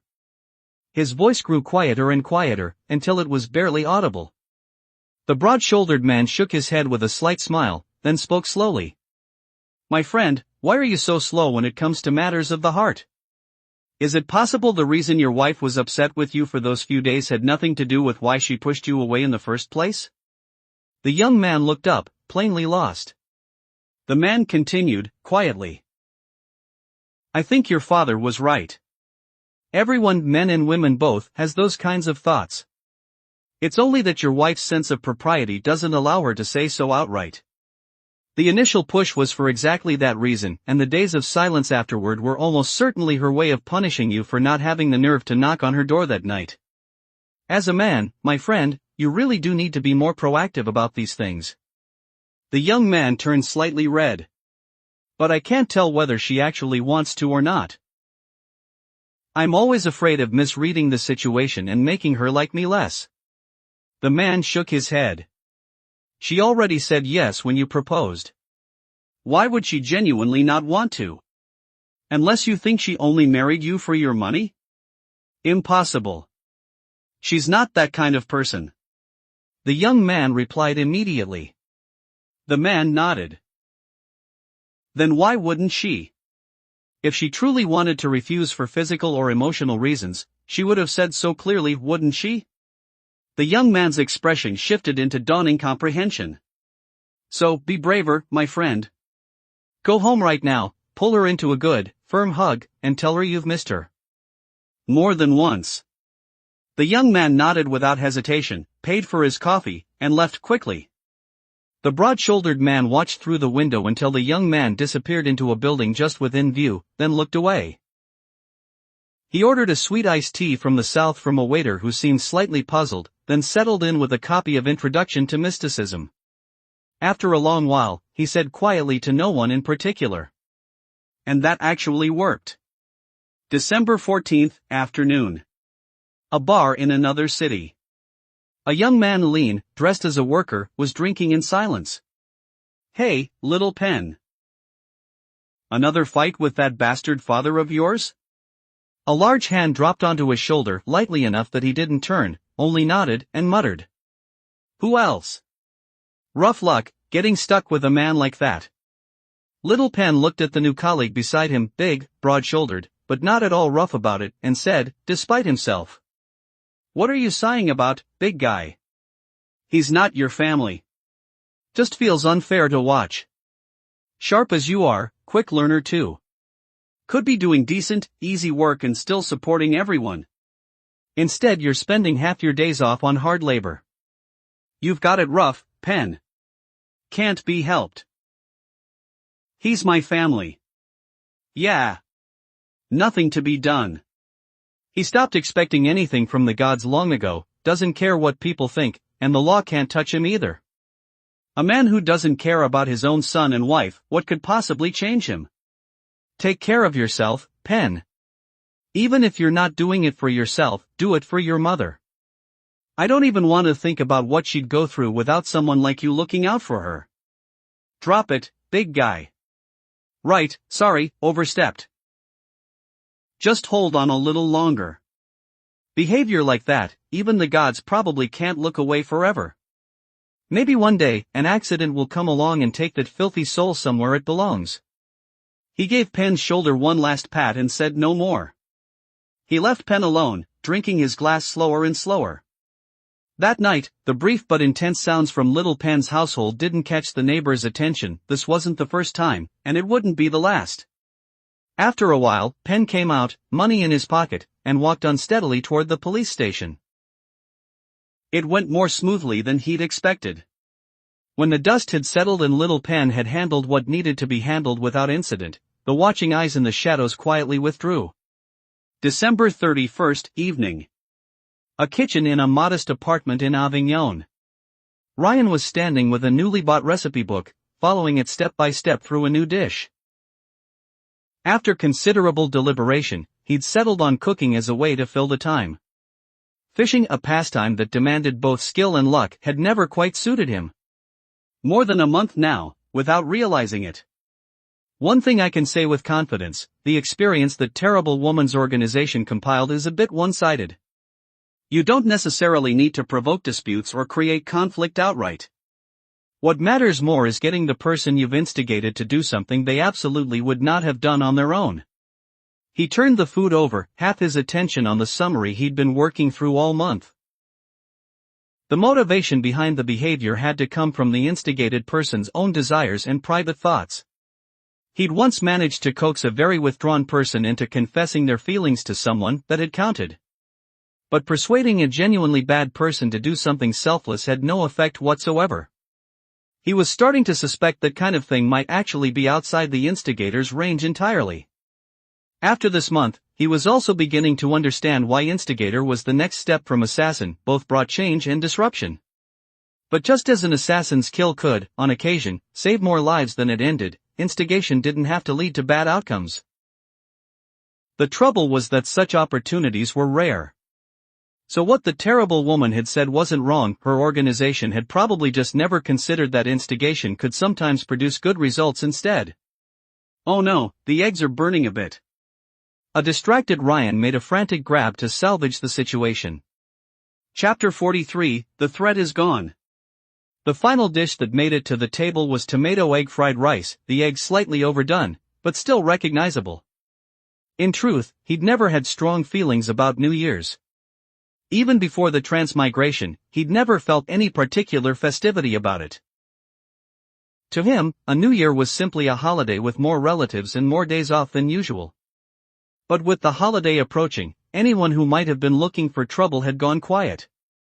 Ryan had found no good opportunities to instigate anything, and had spent his time indoors refining his cooking. He picked up a spoon and tried a small bite, nodding steadily. A little burnt, but this is the taste I'd been missing. After a few more bites, he decided something was still missing, and sliced up the sausage and steak sitting on the table, mixed the pieces into the fried rice, and turned the whole thing into an oversized tomato egg fried rice with meat. Strange as it might sound, one large spoonful containing two kinds of meat, tomato, egg, and rice simultaneously was, objectively, very satisfying. After finishing that satisfying dinner and washing the bowl, Ryan started thinking about his plans for the coming year. The potion's influence isn't even half cleared yet, and I can't rush it. And I need to understand the situation properly before I can instigate anything without drawing attention. I've already decided to break with that woman eventually, which means I could drag out the 580 pounds I still owe her. Maybe she'll hand over the formula and materials even without the full payment, once she knows I've cleared the influence. But paying nothing at all would be a bit obvious. Bang bang. A few scattered fireworks blossomed in the sky and broke his train of thought. He quickened his pace with the washing. He was curious how this era's New Year was celebrated, so once everything was put away he simply went outside. It turned out that without modernity to drive it, the atmosphere wasn't particularly festive. No vibrant daytime activities, no particular spectacle. In the evening, families gathered, ate together, and were simply warmer and easier with each other than usual, fewer pointed words, more laughter. Why is it that I can only ever feel the spirit of a holiday in books? He crept up to the clock tower at the city center and looked out over the lights of 10,000 homes, faintly puzzled. Still, lights across a whole city are always beautiful. If I could fly and see it from higher up, even better. He still remembered the first time he'd seen a whole city from above on television, the camera looking straight down on a sea of light. The sense of scale had been overwhelming. He stayed on the clock tower watching, until the fireworks multiplied across the sky.